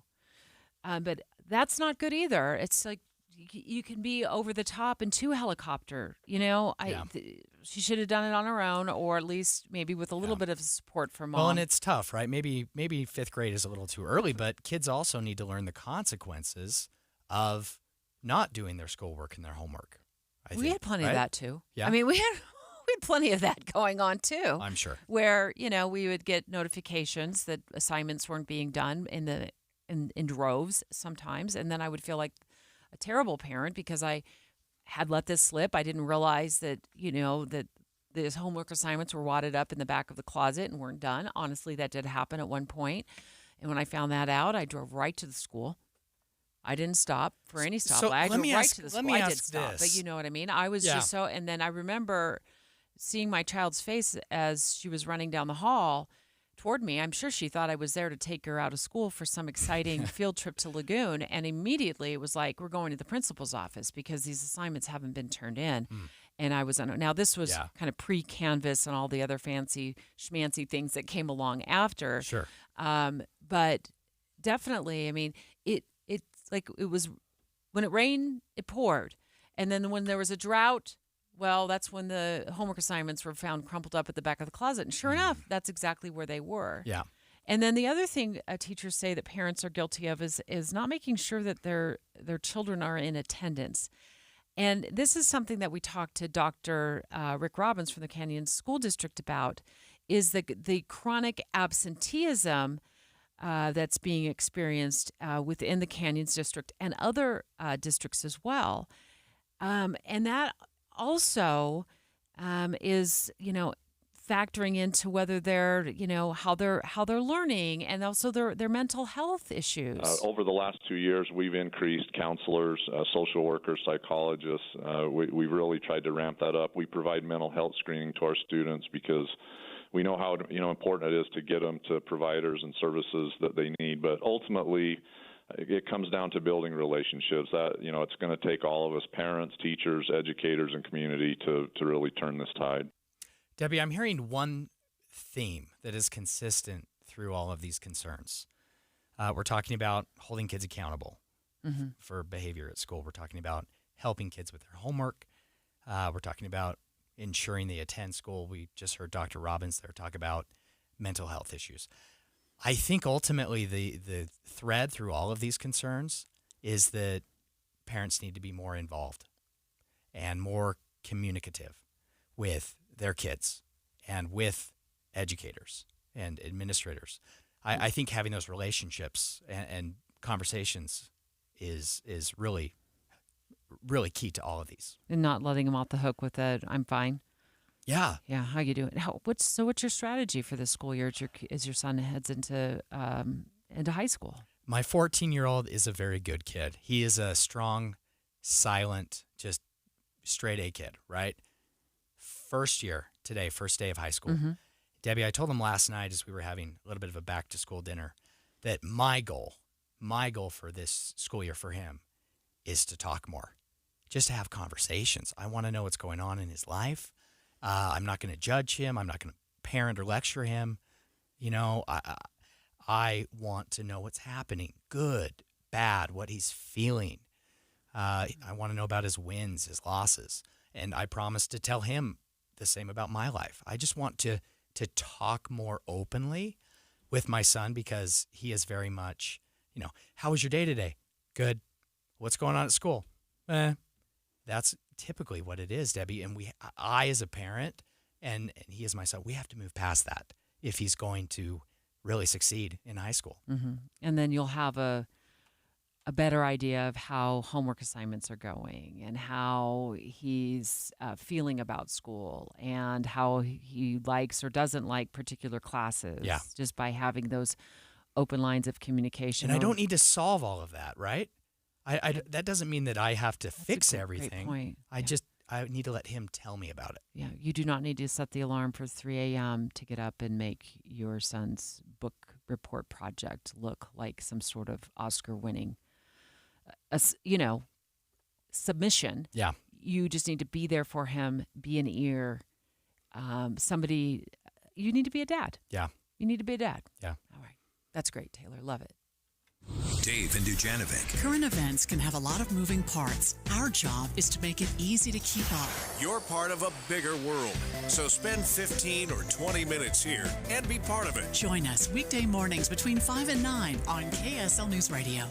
A secure retirement just doesn't happen by accident. When that day comes, what's most important to you? Are you sure to have more money than month? What about unexpected medical costs? Do you want to leave something to the kids or the grandkids? I'm Jeff Jr. from Trajan Wealth, and I want you to know we specialize in these questions and can help make your retirement dream a reality with some of the highest guarantees in the business. Imagine getting up to a guaranteed 12% growth on your retirement income and up to a 30% bonus up front just for opening an account. If you have funds sitting idle in an old 401k or IRA, consider guaranteeing it to secure the peace of mind you deserve. Don't leave your financial security to chance. Take advantage of the highest guarantees I've seen in my career. Call Trajan today at 801-899-7600. That's 801-899-7600. Or visit us online at TrajanWealth.com. Annuity guarantees are based on the claims-paying ability of the issuing insurance company.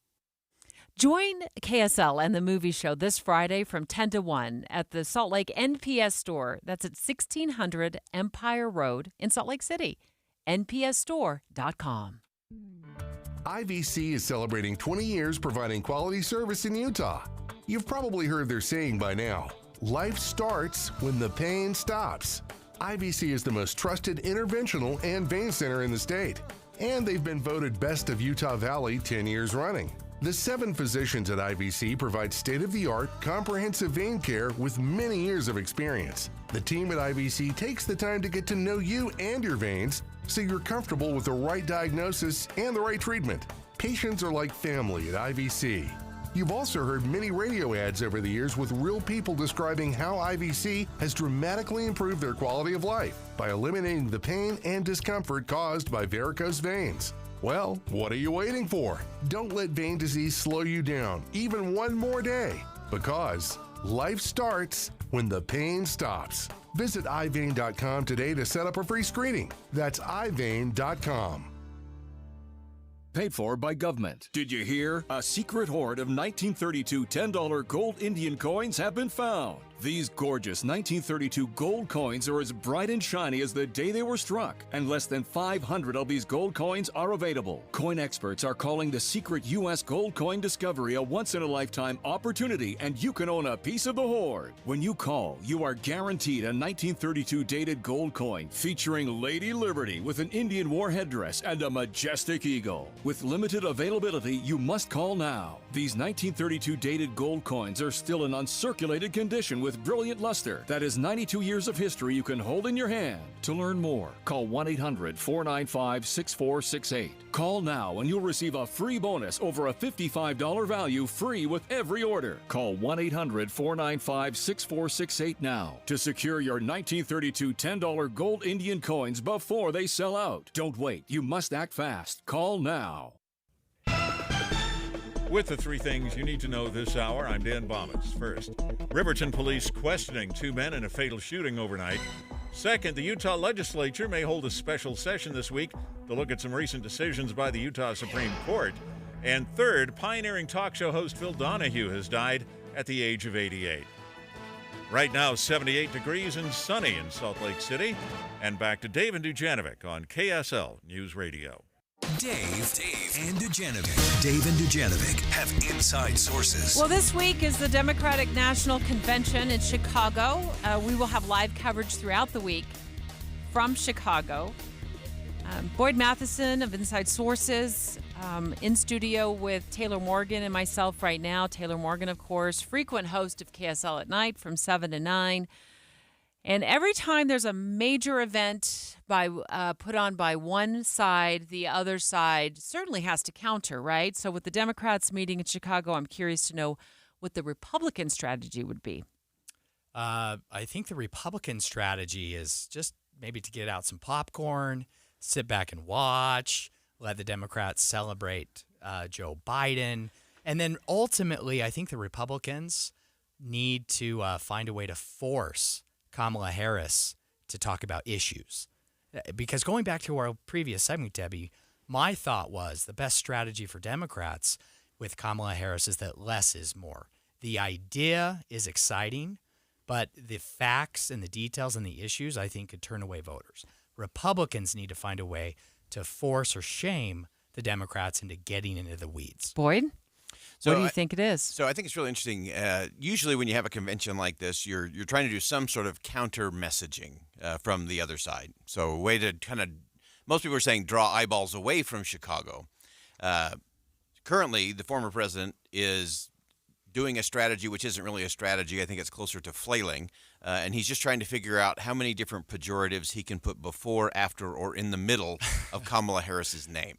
That's what it is. He hasn't really figured out the cute and he hasn't even gotten right? that. He hasn't even gotten that. But I think they should do the opposite. I think rather than trying to do a counter messaging, pulling eyeballs away from Chicago, I think they should laser focus on Chicago. Yes. Chicago has been run by Democrats and Democrat policies for decades and decades and decades, and the results don't lie. Yeah. So they could go down the path of education. If the Democrats inside the building are going to talk about education, Republicans should say the Democratic policies in Chicago have high school seniors, only 22% of them can read at grade level. Only 19% can do math at grade level, and 88% of them are graduating. So there is no standard.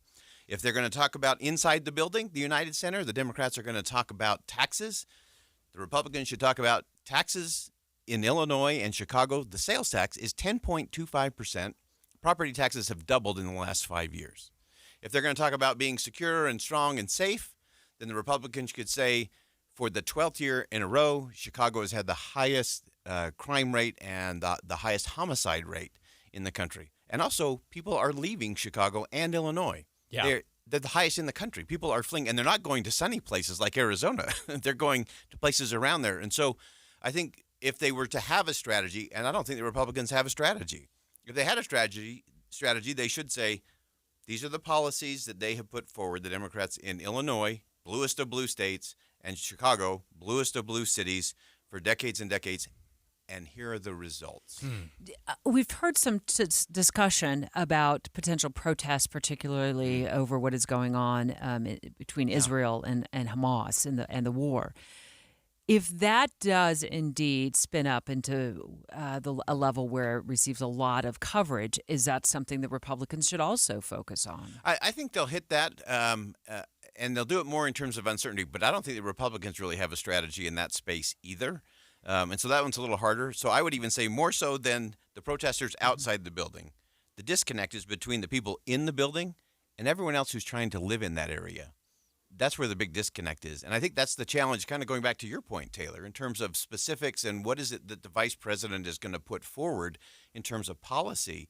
There's this disconnect of they're trying to say, it's this, we've done this, we've accomplished this, but what the American people are experiencing around the kitchen table, what the citizens of Chicago are experiencing around the kitchen table, does not match. It's way out of whack, and that should be the emphasis. Boyd, why do we think Kamala Harris is so distant in voters' minds from the policies of the Biden administration? At least from my perspective, she doesn't seem to be getting any credit or any blame for Biden. We know Biden's approval rating, where that was, his reelect, right, compared to Donald Trump. Mm-hmm. Well, fast forward now, Kamala Harris shot way up in the polls against Donald Trump, way ahead of where Joe Biden was, of course.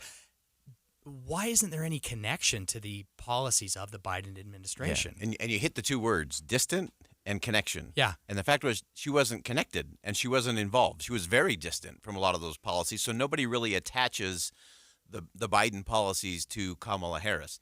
And she hasn't laid out anything in terms of specifics there. And so you said it right off the top, and I've been trying to make this point all over, is that she's an idea. Mm. And it is way easier to run on an idea, especially when you're 80 days out, than it is to try to really define someone and get into the specifics of that. If I were advising Kamala Harris, I'd send her to the Bahamas. Yeah, exactly. And that's what Taylor said, too. And I said, I don't know how long she can ride the euphoria wave before voters start seeing through this. I'm looking at the New York Times. I was reading this article this morning, Boyd, and it's entitled to Undecided Voters, Harris is Famous but Unknown. Yeah, famous but unknown. And they want to learn more. That's exactly what you want, but right? There's an edge to this that they want to learn more. And when it comes to immigration, when it comes to the economy, when it comes to her stance on global issues, voters are smart. Yeah. And I think we can only put up with so much, social media game for so long before we start wondering, like, what is your actual stance on this issue? And I want to hear more than a soundbite. I want to hear a full interview. Yeah. Is she going to be able to get away with that, though? I was going to say, here's the big test. On Friday of last week, she gave what she touted and her campaign touted as her first major policy speech. And it had to do with price controls. It had to do with giving away money for people to buy homes. Yep. And then one that had some credibility in terms of the earned income tax credit and then the child tax credit. Yeah. When you get blasted by the New York Times, the Washington Post, and the Wall Street Journal that your policy is completely unserious and is nothing more than political pandering, you're not likely to hear more out of the Kamala Harris campaign. They tried to get specific. They tried to play policy, and they got whacked. Yeah. Because they realized how far out of whack it was with where the American voters are. And they don't gain. They don't gain anything from doing that. And I'm sorry, I'm the cynical political consultant. The goal is to win. Stay low. The goal is to win the election, not to educate voters. Stay low in terms of putting yourself out there for the real meat. Yeah. Go to the Bahamas. I like Boyd's idea. Yeah. And here's the difference, and I think this is part of the challenge with our politics in the country, is that people are doing anything they can to win an election. And you can win an election by not saying anything. You can win an election by being wild and crazy and social media darling. You can win elections doing all of those things, but it does not mean you get to lead. And we're seeing that in far too many places, up and down the ballot, from governor's mansions, state legislatures, in Congress. A lot of people can win elections by tactics, but that doesn't mean they get to lead because they're not leading on principle and policy. And as someone, Boyd, who is very much involved in that and part of that problem, you are 100% right. It is absolutely true, and we've got to find a way to move past it, myself included. Yeah, it is the need. And so you do not expect much from the Republican camp while the Democrats meet in terms of strategy. Well, Yeah, the former president is convinced that it's 2016. He's also following another thing that Taylor knows very well, and that is you can't win this election by running the last election. And Donald Trump is running 2016 all over again. He's just big rallies, spew out all the pejoratives, call names, do all of that, get attention that way.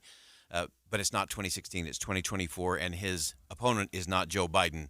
It's Kamala Harris, and he has no strategy. If they had a strategy, they'd be talking about the results that the Democratic policies in Illinois and Chicago have produced in the heart of where all the Democrats are hanging out this week. Yeah, the table has turned, right? Yeah. Kamala is now an idea. Boyd Matheson, thanks so much. Look forward to Inside Sources today, right here on KSL News Radio, starting at 1. Straight ahead, teachers in some school districts wearing panic buttons just in case something goes awry in the classroom. Why not use cell phones? The cell phone reliability just isn't there. To be frank, in a lot of our schools, they don't work at all. Some of that's because of the construction. KSL FM Midvale. KSL Salt Lake City. From the KSL Common Spirit Health Studios, this is KSL News Radio. Utah's news, traffic, and weather station. It's 11 o'clock at KSL News Radio. I'm Dan Bomas. Our top local story this hour. A man was shot and killed in Riverton overnight in what police are calling a very unusual case. Police say the victim was a 19-year-old man who was shot multiple times. He was wearing a Kevlar vest and carrying a handgun and a machete. They found a jacket near the scene with an ID that led them to a house in Orem, and they arrested 2 men there who are now being questioned. Another batch of kids headed back to school today, including about 33,000 students in the Canyons district. Spokesperson Jeff Haney says this year they want to address a problem we're seeing around the country, and that's chronic absenteeism. We really like having our kids in school. They learn when they're with their teachers, and we have all the support systems in place. Haney says this is also the first year kindergartners have had their first day on the same day as the rest of the district's K-12 students. Kids in Murray City and Wasatch school districts also start the new school year today. Our top national story this hour.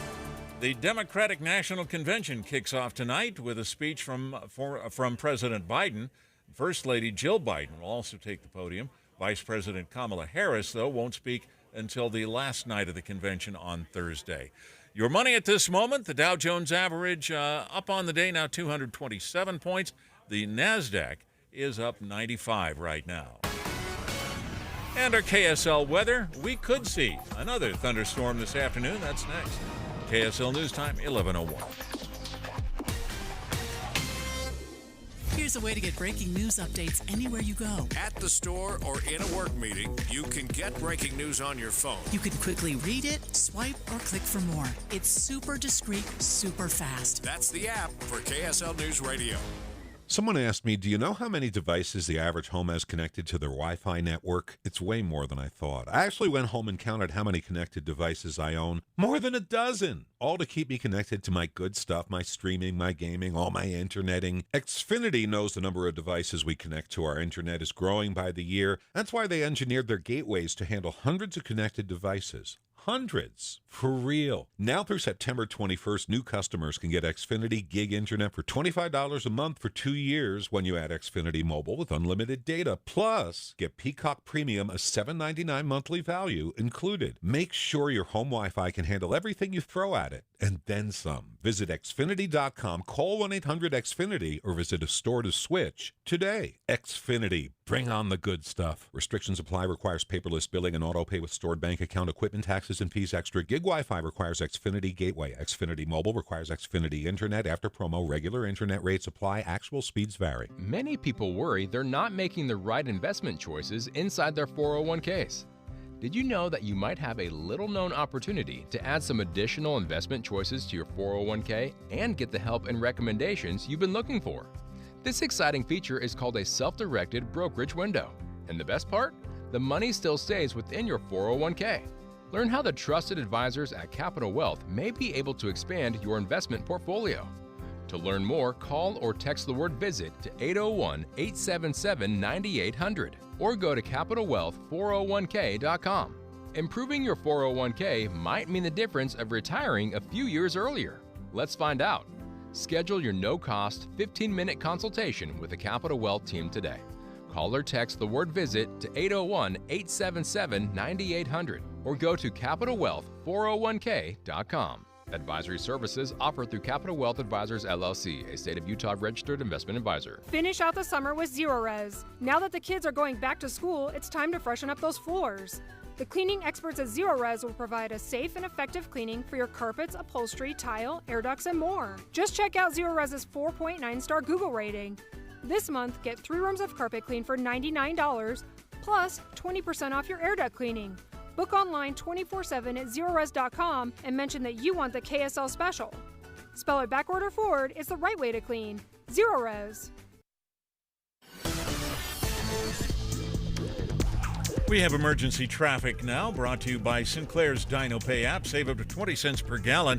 And here's Ricky Meese. We have a full freeway closure northbound on I-15 coming into downtown Salt Lake City. All traffic will be forced off of the freeway at the 6 South exit. Right now, we are experiencing heavy delays already back to 2100 South and growing. We believe it's debris or some kind of liquid on the road that could be hazardous to other drivers and vehicles.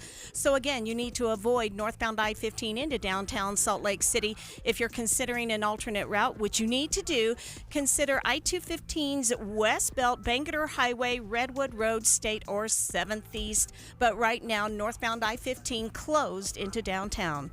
It's time to get your tickets for Utah Symphony and Utah Opera this season. Right now, get the best available main floor seats at just $25 at usuo.org/on sale. Ricky Meese in the KSL Traffic Center. And we could see scattered thunderstorms again this afternoon. A drier pattern moves in for the middle of the week, then more storms for the weekend. Right now, 81 degrees and sunny. I'm Dan Bomas from the KSL Common Spirit Health Studios. Listen online at kslnewsradio.com for Utah's news, traffic, and weather station. Dave and Dujanovic, your morning companions for talk, analysis, and key perspectives on Utah's biggest stories on KSL News Radio. Back to school, special coverage with Dave and Dujanovic. There's something new in classrooms, specifically on teachers, at least in the Weber School District, as kids head back to school. And that's a panic alarm. And just in case the worst happens, teachers will have a panic button they can push. We're going to get more details about what that looks like and how they work. But first reaction to that, Taylor Morgan, and today for Dave Noriega. You're a dad. What do you think about this? I had a lot of questions. We did visit with the lawmaker behind the push for these panic buttons. Representative Ryan Wilcox had a few of those questions answered. But ultimately, first and foremost, Debbie, safety, kid safety is really a top priority. So anything we can do, any ways we can innovate to improve safety in our schools, I think is a good thing. Now, practically speaking, these panic buttons, the question I had was, are these more efficient than calling 911? Oh, picking up your cell phone. Yeah, picking up a cell phone. Mm-hmm. Representative Wilcox did make the point that cell phones can be unreliable and service isn't always good in schools. I thought that was a good point. It's true. I've experienced that. I've walked into my kids' school, even now when my kids are, long since graduated from high school, and they're, we're never going back to elementary, middle school again. And I walk into buildings when I'm working. Yeah. I'm working, or we're working from a building to broadcast a show. Yeah. Well, it can be tricky to get self-service from a particular part of the school. We ask our kids to put their phones away or turn their phones off during class. I assume many teachers would have their phones also off and put away and not readily accessible. So that's a good point. But the cost, I thought, Debbie, is what really raised my eyebrows. Is we were talking $700,000 to $900,000 per high school. Representative Wilcox clarified and said, well, that may not actually be the cost. It might be a lot less. They'll put out a request for proposals, and they'll get this in bulk. Bulk purchasing, and so the pricing may go down, but that's from the Weber district. High schools between $700,000 and $900,000. Elementary schools costing a lot less than that. Still a lot of money, $150,000 to $300,000 to outfit with systems. And it's not just the panic button. There are some, there's a system involved with it, and there's a button on the wall as well that the teachers can push in case of an emergency. And they're getting that money, at least right now, it seems largely from grants that are existing between school safety grants and in the Weber district alone, which is, of course, up in the Ogden area up north. Also from some like leftover COVID grant money. So they're putting together some funds to get this system installed. And then one of the questions, of course, you have is, okay, you push the button. Where does that call go to? And it sounds like there's some sort of like layering, perhaps to go to the office or to dispatch, depending on whether it's a medical emergency or, the worst happens and there's some sort of major threat in the school. And they just feel like seconds will make a difference. I also think when you put the price tag aside and you think, okay, I'm a taxpayer now. And as a parent, I'm also having to worry about my taxes, and they go up and up and up every year. My property taxes, which I know, pay for a lot of what the school districts are doing, don't seem to be going down. They always seem to be going up. I do think in a lot of ways this would make parents feel better, that the teacher always has something around their neck or it's on their person somewhere. They don't have to worry about running back to the classroom and hoping they get cell service. So for that, it could potentially shave seconds, maybe even minutes off of getting, emergency responders there. But as you said, we spoke with Representative Ryan Wilcox earlier in the show. He called in the 9 o'clock hour, and we specifically asked him about, why not cell phones? The cell phone reliability just isn't there. To be frank, in a lot of our schools, they don't work at all. Some of that's because of the construction. Some of that's because we gave exemptions for construction standards for schools for whatever reason 20 and 30 years ago. Like to know more about that. Yeah, wait, exemptions for construction standards? Yeah. How does it make you? Does it make you feel better? I don't know. Have you really thought about it? I'm just processing this in real time, Debbie, of course, as our listeners are with us here. I like the idea. I still need to be persuaded about the efficacy and the price tag. Ultimately, Debbie, here's where I keep coming back to. The thought in my head is, what are the underlying issues we really need to address here? Because we can't solve every problem with a new tool or with a new piece of technology. We also have to look at the underlying issue of whether it's violence or whether it's the health, physical and mental health of our students. We should be prepared in the case of an emergency. But again, what is that underlying issue? So you add panic buttons to other layers of security. Doors lock now automatically. Yeah. There's better surveillance systems around schools. There's what they call it a man trap. Sorry, I don't know if that's a politically correct way of saying it. A man or woman trap, where you have to enter through two doors and get approval from the office staff to enter the building.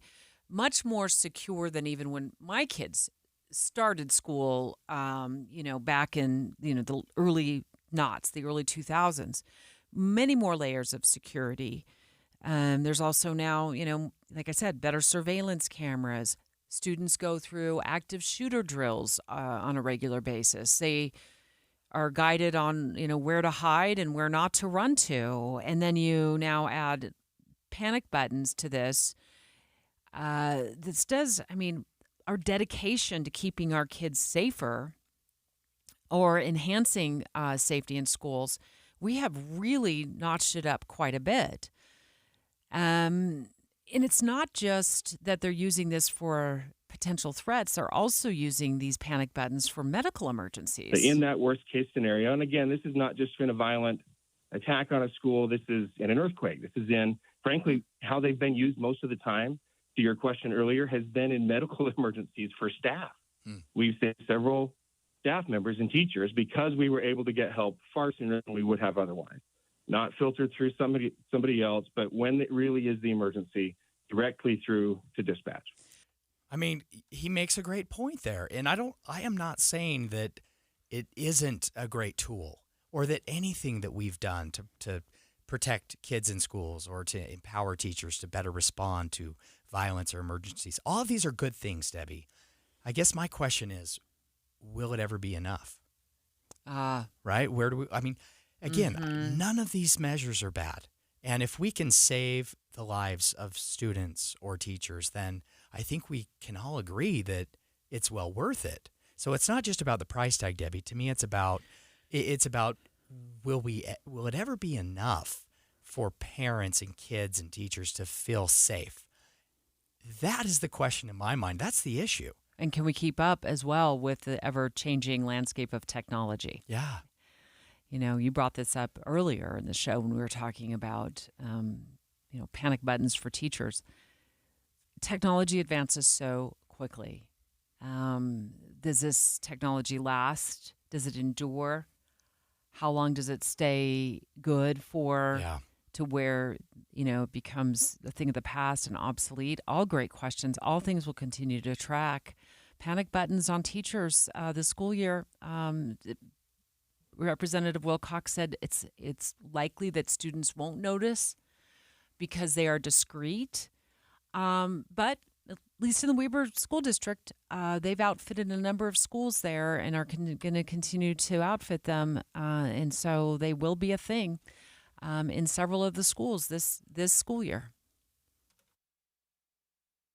Dave and Dujanovic. Here's a trick to podcasting at work and getting all the Utah news you love. Download the KSL News Radio app. The podcast for Utah's morning news and Dave and Debbie are right there. Dozens of podcasts a day. That's the app for KSL News Radio.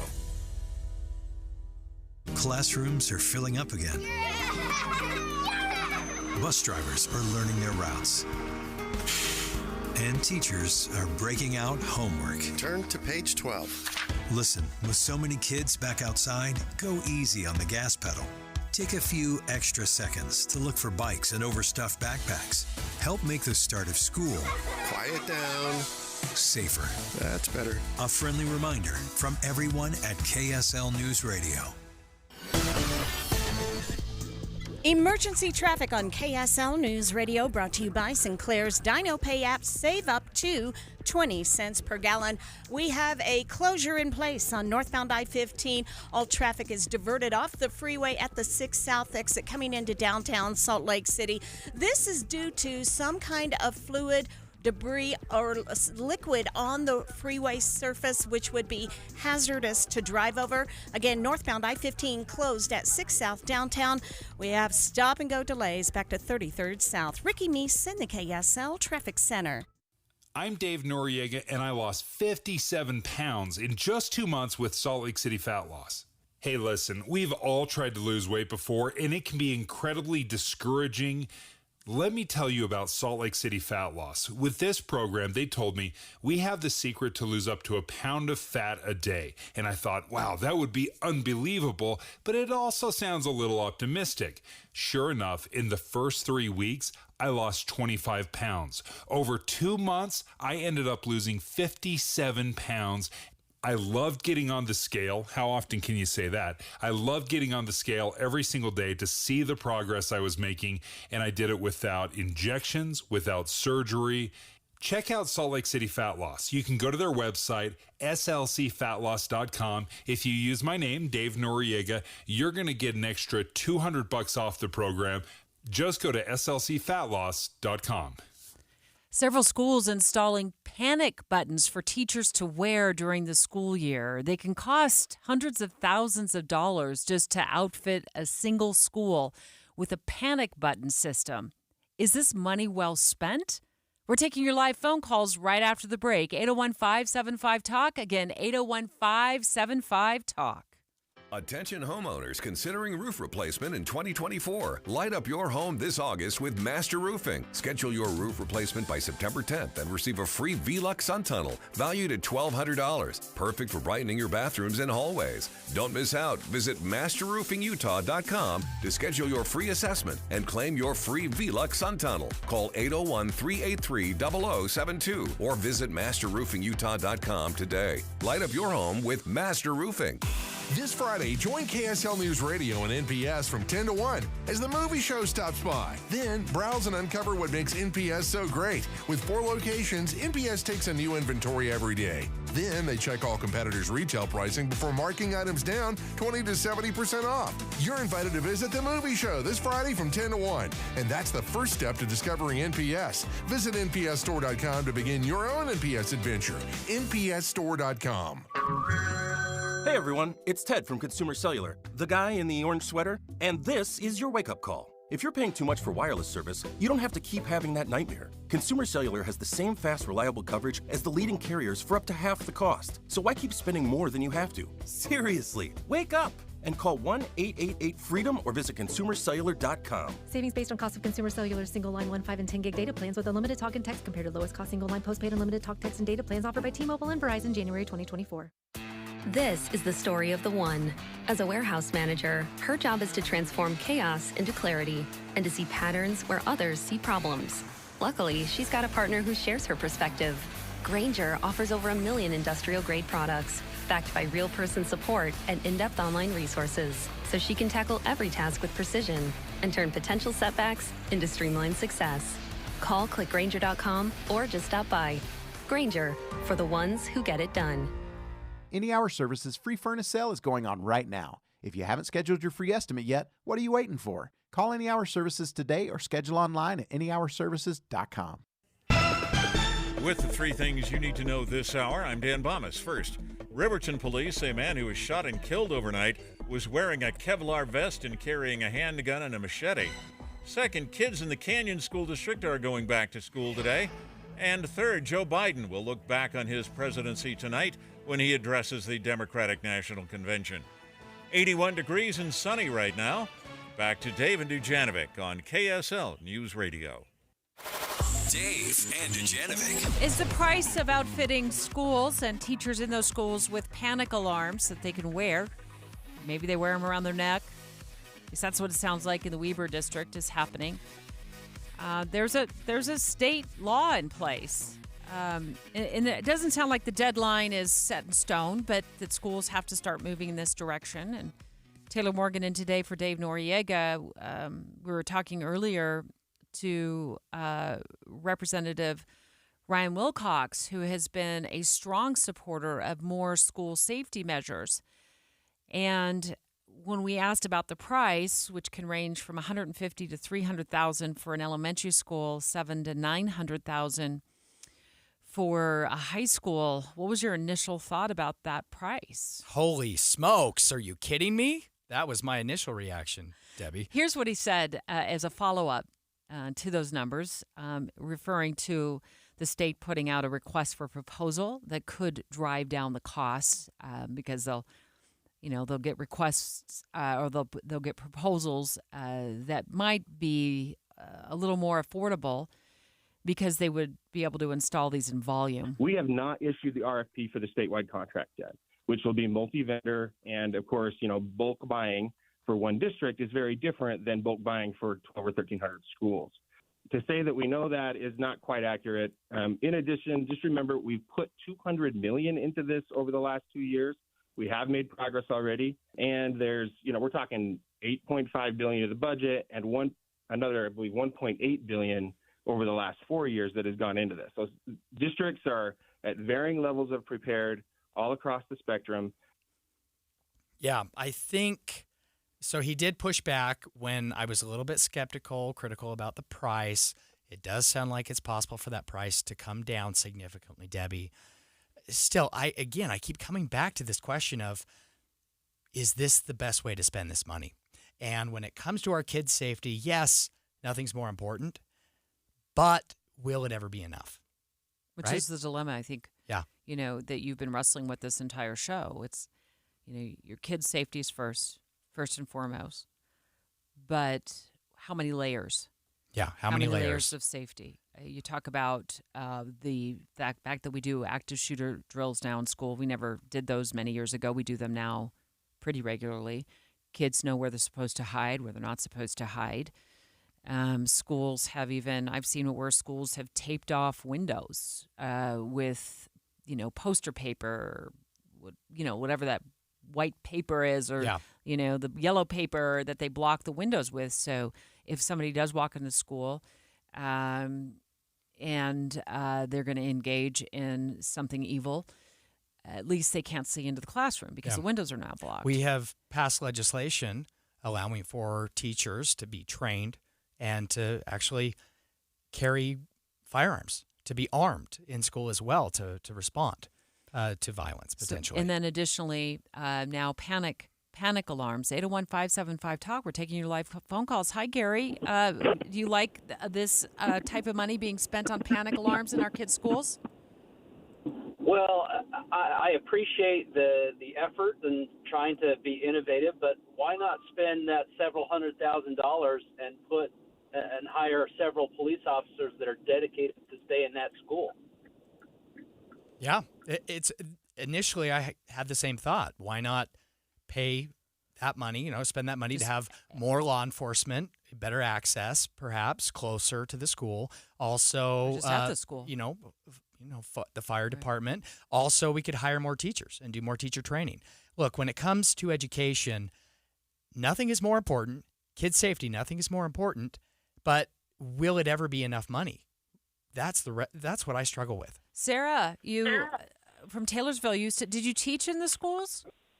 No, I used to. I'm a former educator. I'm also a former board member in Granite School District. Oh. My concern is that I'm not opposed to this. I actually think that it's a great idea, but my concern is that we're already have a ballot initiative on our ballot this November that will take the earmarking off of income tax for public education.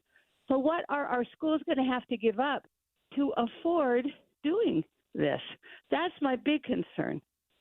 How effective do you think this, having been in the schools, a panic button is compared to asking a teacher to grab their cell phone and make a phone call, 911 call? Is there a difference? Well, probably seconds at least faster, because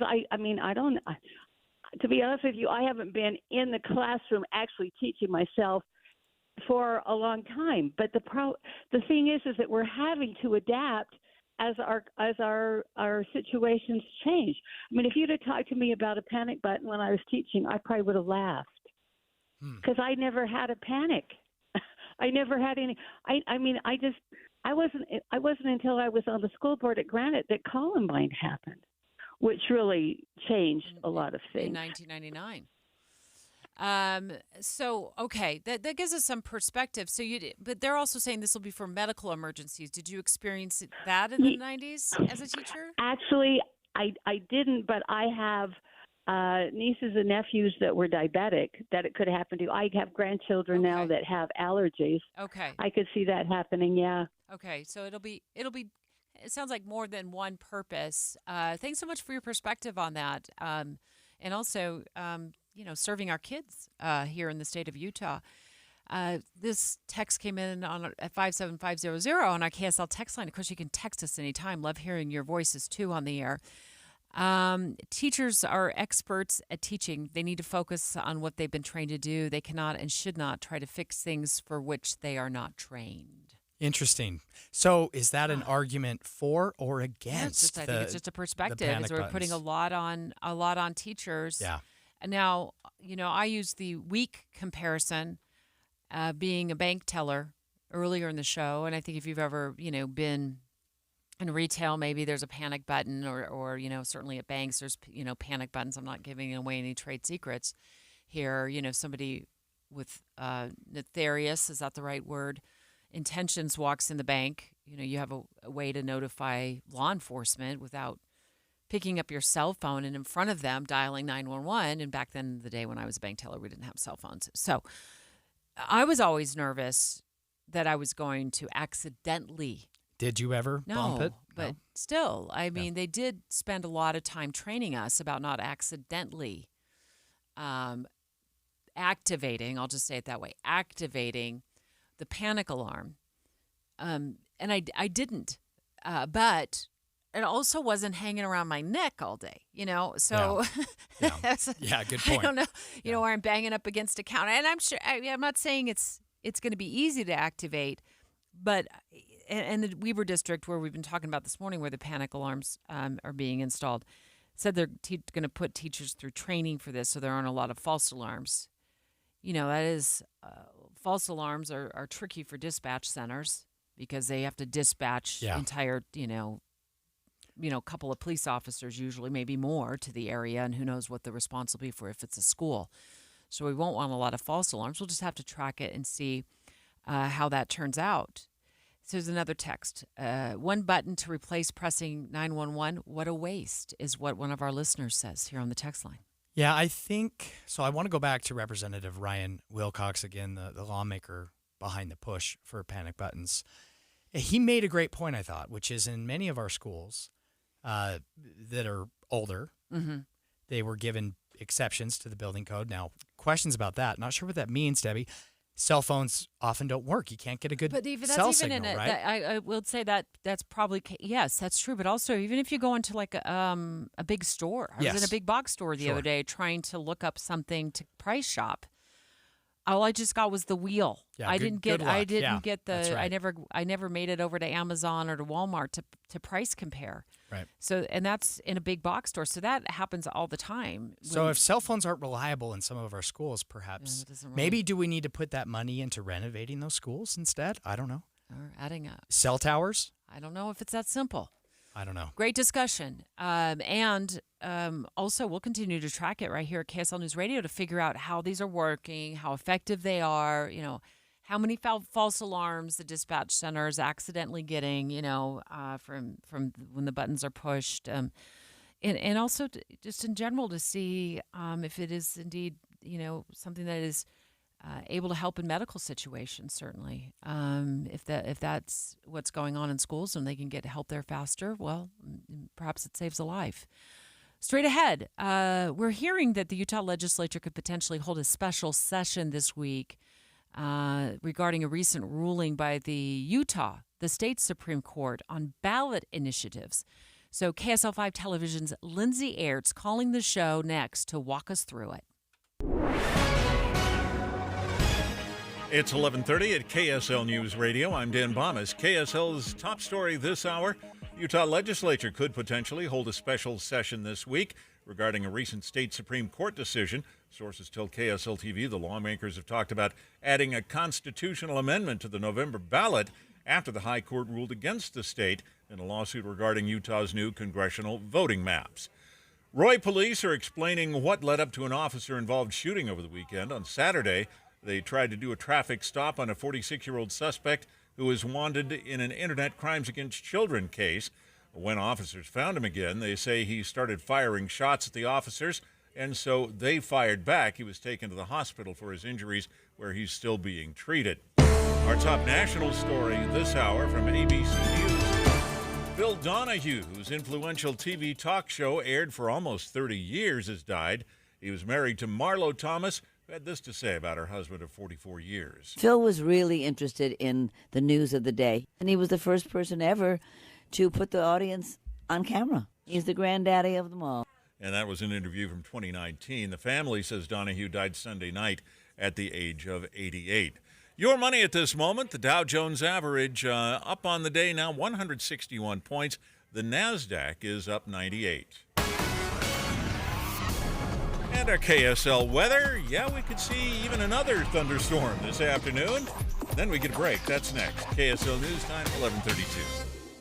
News doesn't just mean information or dates. It's the story of our local history being told in real time. Be a part of the story. This is Tim Hughes and Amanda Dixon. We hope to be a part of your story. We have you covered on KSL News Radio. Hi, this is Doug Wright with yet another great experiment you can try right there at home. I want you to take 4 bags of water softener salt. Lift 3 of the bags with one hand, good luck on that, and 1 bag with your other hand. Now, if you're like most people, you'll probably find that 3 bags of salt weigh about 3 times as much as 1 bag of salt. And that's an important thing to keep in mind when you're shopping for a water softener. You see, Connecticut of Utah, an authorized Connecticut dealer, their water softeners are so well designed, they use only 1 bag of salt for every 3 that other water softeners use. Now, I can't speak for you, but I'm not a fan of lower back pain, and as our little experiment has hopefully demonstrated, carrying that 1 bag of salt, it's a lot easier on your back than carrying 3. That's just one of the many reasons you should look into water softeners from Connecticut of Utah, an authorized Connecticut dealer. To learn more, call Connecticut of Utah, 801-576-8600, or go to softwaterutah.com. What's better than 1 win? 3 wins. With Straight Savings, you keep your own phone, get 1 line for only $25 a month with real unlimited data, and get rewarded with a $200 phone credit after 12 months. It's a win-win-win. Head to Walmart or visit straighttalk.com today. Switch to Straight Talk. Less dollars, more sense. Straight Savings Plan enrollment requires compatible unlocked device and new line of service. Bonus device credit requires 12 months of active service. Offer ends if eligibility requirements are no longer met. Taxes and fees apply. For network management practices, see Straight Talk's terms and conditions. This is the story of the one. As a maintenance engineer, he hears things differently. To the untrained ear, everything on his shop floor might sound fine, but he can hear gears grinding or a belt slipping. So he steps in to fix the problem at hand before it gets out of hand. And he knows Grainger's got the right product he needs to get the job done, which is music to his ears. Call, click Grainger.com, or just stop by. Grainger, for the ones who get it done. Discover the best of senior living at Trio Orem and Trio South Ogden. Today's older adults aren't wrapping up their life's journey, they're seeking a new one. And Trio Independent Living is here to help them do just that. With a smart, modern, and connected lifestyle, residents cultivate relationships and maximize independence through signature programs like Prime Fit Wellness that bring living well and well-being to life. Welcome to the new age of senior living. Schedule your visit at leisurecare.com/Utah today. And we have emergency traffic again. Traffic and weather together brought to you by Sinclair's DinoPay app. Save up to 20 cents per gallon. Here's Ricky Meese. Northbound I-15 remains closed, even though they've been dusting the road surface and sweeping it up to get this leaked liquid off the freeway. It's closed northbound I-15 at 6 South downtown. All traffic is forced off at that exit, and we have stop-and-go delays back to about 3500 South. Ricky Meese in the KSL Traffic Center. And we could see scattered thunderstorms again this afternoon. Then a drier pattern moves in for the middle of the week. More storms come the weekend. And right now we're at 82 degrees with sunny skies. I'm Dan Bomas from the KSL Common Spirit Health Studios. Listen online at kslnewsradio.com. We're Utah's news, traffic, and weather station. Dave and Dujanovic, your morning companions for talk, analysis, and key perspectives on Utah's biggest stories on KSL News Radio. Let's talk about a possibility of a special session up on Utah's Capitol Hill. It could be called for this week, specifically about ballot initiatives. We've been reporting the possibility of this happening throughout the day right here at KSL News Radio, and thankful to have my colleague from KSL5 Television, Lindsay Aerts, joining us right now to talk about it. Lindsay, and I think this almost deserves a step back to review how we got here. People have been on vacation all summer. They might have missed the kind of the twists and turns. But this is specifically about ballot initiatives and a recent Utah, a state Supreme Court ruling regarding a lawsuit that had to do with gerrymandering. So back us up, kind of walk us through it so we can all be on the same page before we start talking about the possibility of a special session and what Utah lawmakers may want to do with this following the Supreme Court ruling. Sure. So a couple of weeks ago, we got a ruling from the state Supreme Court that was on the case over redistricting. And that ruling didn't decide that case, but what it did was basically speak to the constitutionality of the way that the ballot measure was overturned that tried to create an independent redistricting commission. So what the state Supreme Court said was that the people of Utah have a right via our state constitution to alter and reform their government. And when it comes to government reform initiatives, things that change the structure of the government, the legislature cannot interfere in those initiatives. Now, we've seen examples of this in 3 different initiatives that happened in 2018, dealing with Medicaid, dealing with medical cannabis, and dealing with redistricting. So the Supreme Court said on this redistricting case, this needs to go back to the lower courts for them to decide whether there was a constitutional violation here, because ultimately the people of Utah have a right to alter and reform their government. So what the legislature is now considering, and this brings us to today, is there has been a lot of chatter on Utah's Capitol Hill, and the legislature is having serious discussions about whether they propose a constitutional amendment on the ballot this November to potentially change the way that they're allowed to tweak initiatives once they are approved by voters. So are you hearing, are lawmakers concerned that just anything, any sort of issue could end up on a ballot as an initiative, and because of what the state Supreme Court has said, lawmakers couldn't step in and make changes to any future initiatives if they found those initiatives to be problematic?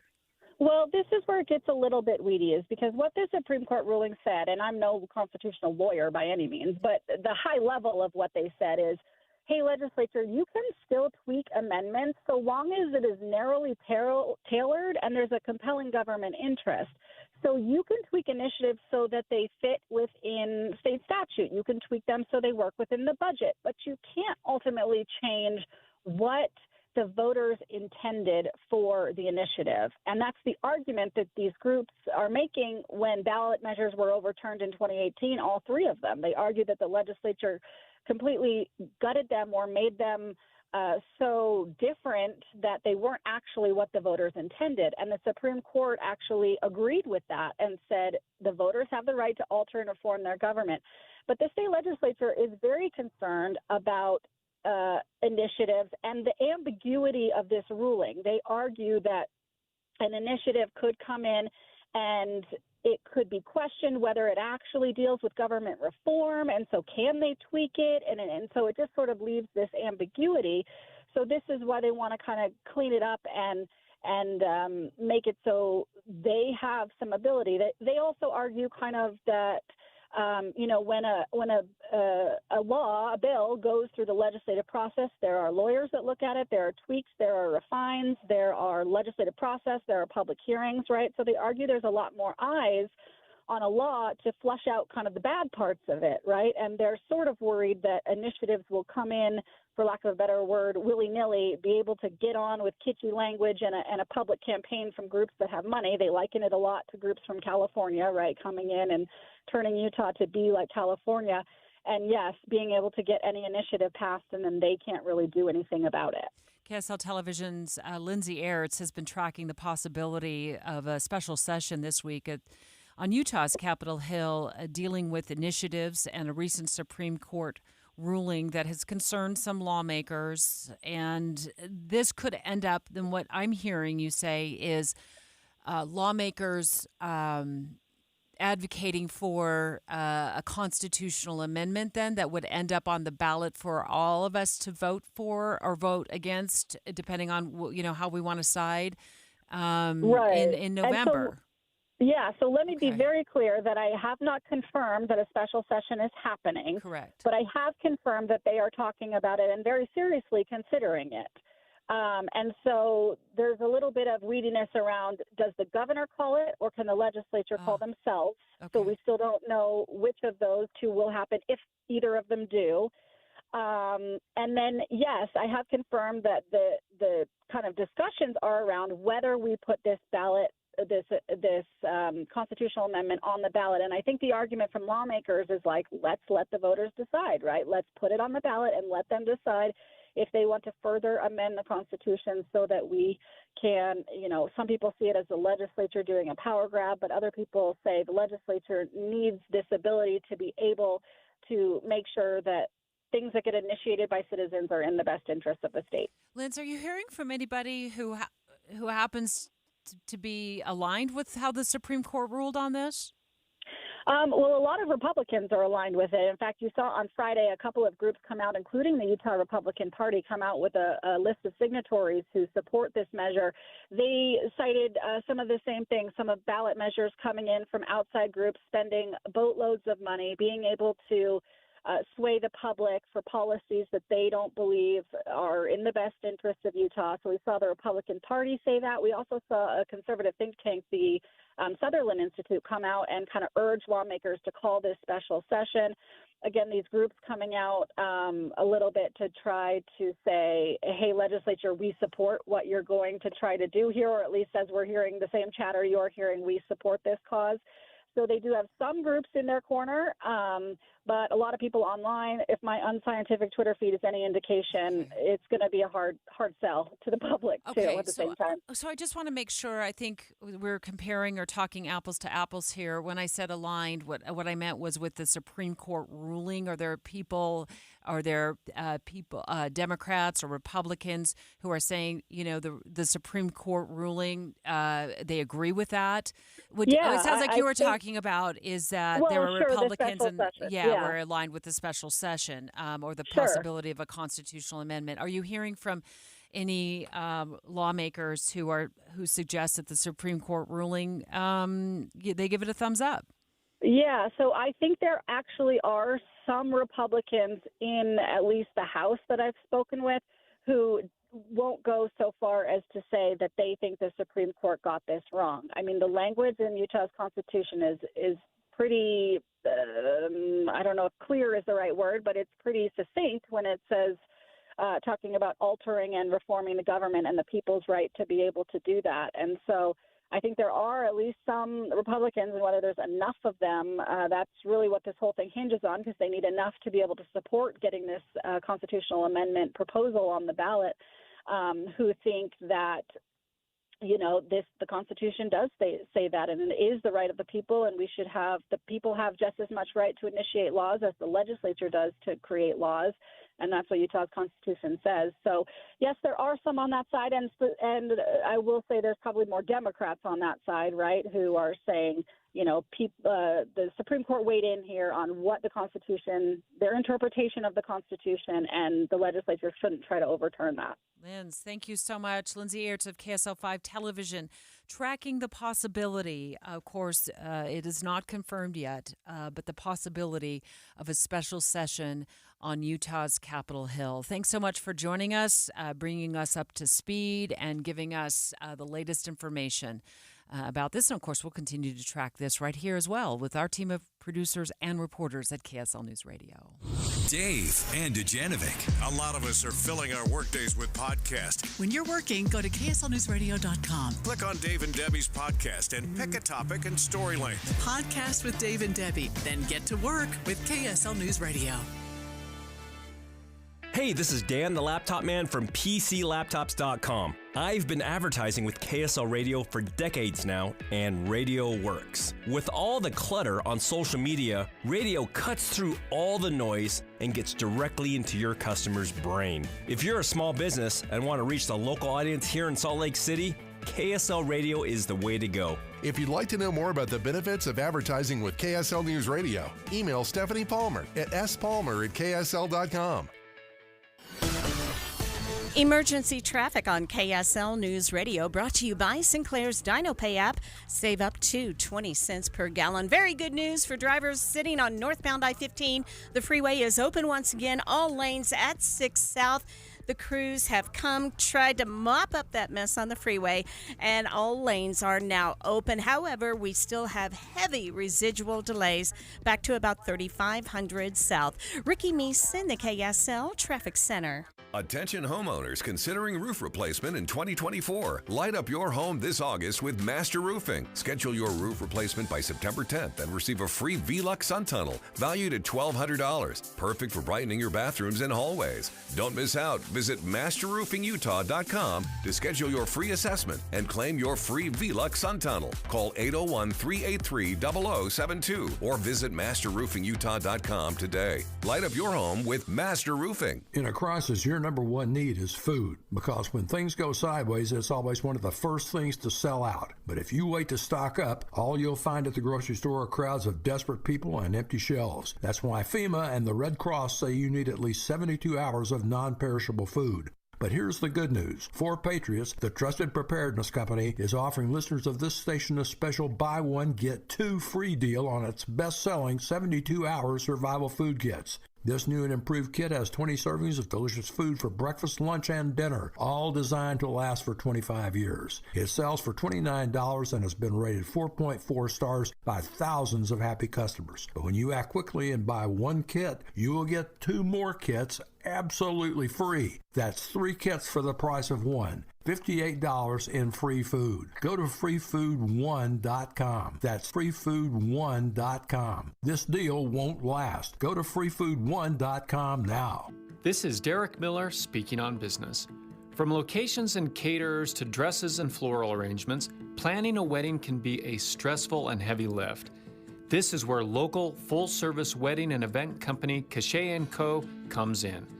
Principal planner and designer Cachet Ford joins us with more. Many people consider Utah the wedding capital of the United States because, unlike many others, we see weddings year-round and every season on any day of the week. Utah has a stunning landscape that attracts couples looking for outdoorsy mountain weddings with unmatched views and some pretty incredible service. I launched Cachet & Co. events in 2022 after several years in the wedding industry to help couples plan and design colorful, vibrant, personal weddings. Each year, we partner with some of Utah's best wedding professionals to bring these beautiful celebrations to life. Whether couples are looking for a winter wedding on the slopes or a summer wedding in the valley, we're able to help them understand the financial investment of their celebration and help them make the best decisions to have their dream wedding day. We'd love to help you in planning your special day too. Find out more at cachet.co. Cachet & Co. is here to help you create the wedding of your dreams. They specialize in designing custom, colorful weddings with modern stylings across the Wasatch Front. To learn more about the services they provide, visit their website. I'm Derek Miller with the Salt Lake Chamber, speaking on business. With the 3 things you need to know this hour, I'm Dan Bomas. First, Roy police are trying to stop a suspect in an internet crimes against children case when they say that man started shooting at them. They fired back. The suspect was wounded. Second, the Utah Supreme Court decision on redistricting could be the subject of a special session of the legislature this week. And third, TV talk show host Phil Donahue passed away yesterday at the age of 88. 82 degrees and sunny right now. And back to Dave and Dujanovic on KSL News Radio. Dave and Dujanovic. I want to talk about lightning. I want to put a picture up on our live feed. So if you're on the app or you're watching us on YouTube, that photo that you're looking at, that's out of West Valley City. Look at that lightning strike. I mean, that is going in all kinds of directions. It looks like a tree root. It looks like it's even hitting the ground. We have had so many reports of lightning.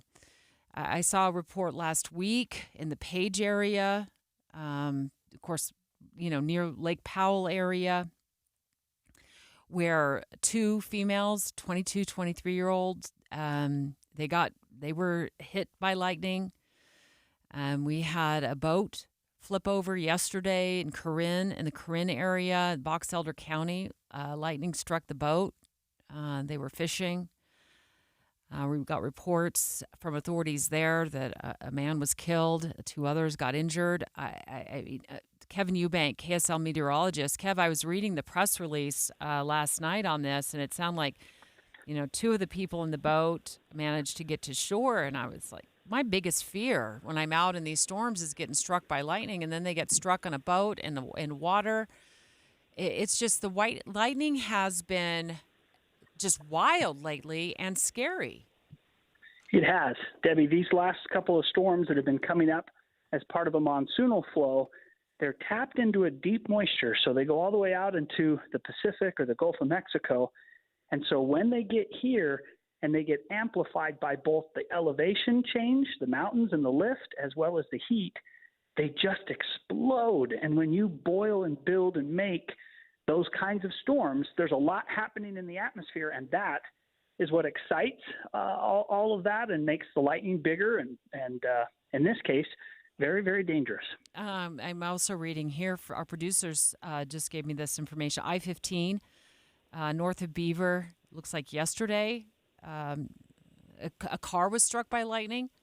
They got no injuries, but some glass in the road from the sunroof, so maybe that got hit. I mean, I've always heard one of the safest places to be in lightning if you get struck is in a car, as long as you're in the car.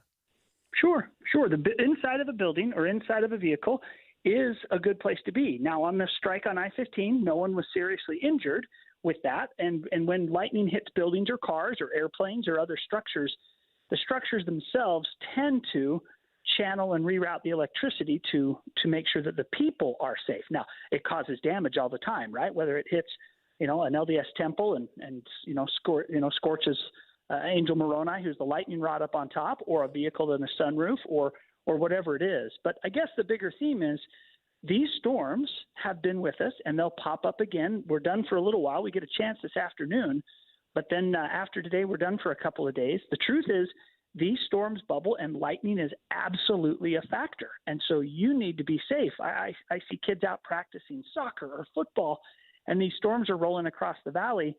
Coaches, others, you've got to pull your players inside to a structure, a building. So there's precautions that we need to take to try to help keep us safe. And we don't often get these big electrical storms, but when we do, they're generally July and August.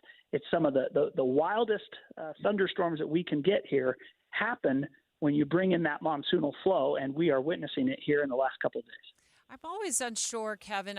Thank goodness we have you to remind us. Like, what are the scary clouds that we have to be afraid of, and we need to be running for shelter? Are these always dark? Are they the puffy, light, fluffy ones that are also have like evil lightning brewing in them? Well, generally, when you get thunderstorms in the summertime, the towering cumulus clouds. But the truth is, it isn't always the cloud. If you can see lightning, you need to move. If you can hear thunder, you're close enough to get struck by lightning. So be vigilant. We have a pretty big valley, and you get some pretty big vistas. If you see a thunderstorm off in the distance, get the app, see which direction it's moving. We have a really cool tool on the weather app. You can actually hit a thing called Storm Tracks, and it will take that cell and it will tell you what direction is that cell going. So often you and I see something and we go, is that moving away from us? Is that going towards us? And the app will allow us to actually see the cell in what direction it's going. But the truth is you really just need to take precautions. Sometimes we're pretty casual about the whole thing. We go, oh, it's fine. It's way out there. Well, the way out there right now becomes right on me really quick. And so you've got to make sure that you're aware of what's happening, what the forecast is, but then your own conditions where you are, because you know, too, where you live, you could have a horrible torrential storm. In Salt Lake at Broadcast House, we don't have anything. That's how microclimated Utah is. And so even within the same community 5-10 minutes away, you can have a very, very different weather experience. And so you just need to be vigilant. And you said we're getting a break today, maybe the next couple of days, or are we going to be back in for more of these storms? We get some pop-up storms this afternoon, and then it's a little bit of a break as we head through midweek. The next round looks to be possibly bubbling up the weekend, so we're keeping an eye on that. But these storms, they bubble up, and they come quick. They move out quick. But, they can sure leave a mark when they go through. We're sure getting a lot of water. I'm hoping this is helping our cause. Well, it is. Every bit helps for sure. But these storms have been really localized. So spots will get a lot of water, but it's not everybody getting the water. And so it's one of those feast or famine. If you're in it, it's a lot of water. But if you got missed out, you're like, storm? What storm? And that's kind of how these have been, where some spots get just inundated. And then other spots are hardly getting anything at all. So that's very, very reminiscent or very typical of a summer thunderstorm pattern. KSL meteorologist Kevin Eubank on the line with us talking about lightning. Let's put that photo back up on the live stream one more time. We're also live on Facebook, Kev. I do want to give a shout out to our KSL weather app. I've downloaded it. I set up the alerts, and obviously you track my location. I think you're one of the only apps I let track my location. What the beauty of this is anytime there's lightning detected, I think last night it was like 11 miles away, which I appreciate. It seems like a long way away, but like you said, it comes up on us fast. I know that lightning is in the area, and it's one of my, I know I do think I'm a worrywart, and I am, but I am fearful of lightning. It's probably because as a news reporter, I've covered so many stories about, tragic endings of people's lives who got struck by lightning. Yeah. I know one guy who survived. I interviewed one guy who survived. Well, and the truth is, Debbie, lightning is the number one weather-related killer in the state of Utah. So it's lightning. Flooding is a close second, but that's kind of an after effect of the weather. Same with an avalanche.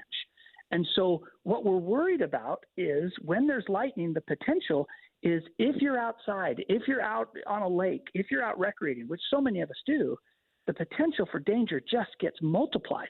And so I will speak to the weather app. We do track your location for weather purposes, but we don't use that location for any other purposes in the sense of selling or trying to target things. So it's purely to give you weather information. And the other thing that I love, it's 100% customizable. You want the alerts? Turn them on. You want flood alerts? Turn them on. You want lightning? Turn them on. If you don't want any, turn the whole thing off and use it at your discretion. You can actually say, hey, I don't want you to use my location. I only want to use it when I hop on and look at it. Yeah. Perfect. You can do that too. So it's great that way. But what a resource. And Debbie, it doesn't just work in Utah. Across the country, across the globe. They were in France for the Olympics and used it. So it's awesome. Oh, Kev, thank you so much. And hey, look, you're warning me and keeping my family safe. I say you can track my location anytime when it comes to lightning. I do appreciate it. It is an awesome tool, the KSL weather app. You guys do a great job with that, keeping us alert. And soccer practices, football practices, you're on the golf course, you get that alert, get out of the area, get off the field, and get to safety. KSL FM Midvale. KSL Salt Lake City. From the KSL Common Spirit Health Studios, this is KSL News Radio. Utah's news, traffic, and weather station. Good afternoon. KSL News Time is 12 o'clock noon, and this is Utah's Noon News. I'm Maria Shaleos. KSL's top story this hour. Police in Riverton are investigating how a man ended up dead. They found him with multiple gunshot wounds and wearing a Kevlar vest. KSL News Radio's Amy Kobabe reports on what we know. The 19-year-old also had a handgun and a machete, according to Josh Lee with Riverton Police. That is highly unusual. I've personally never seen this before for somebody they're coming for some kind of confrontation. Lee says officers found a jacket with an ID that led them to an address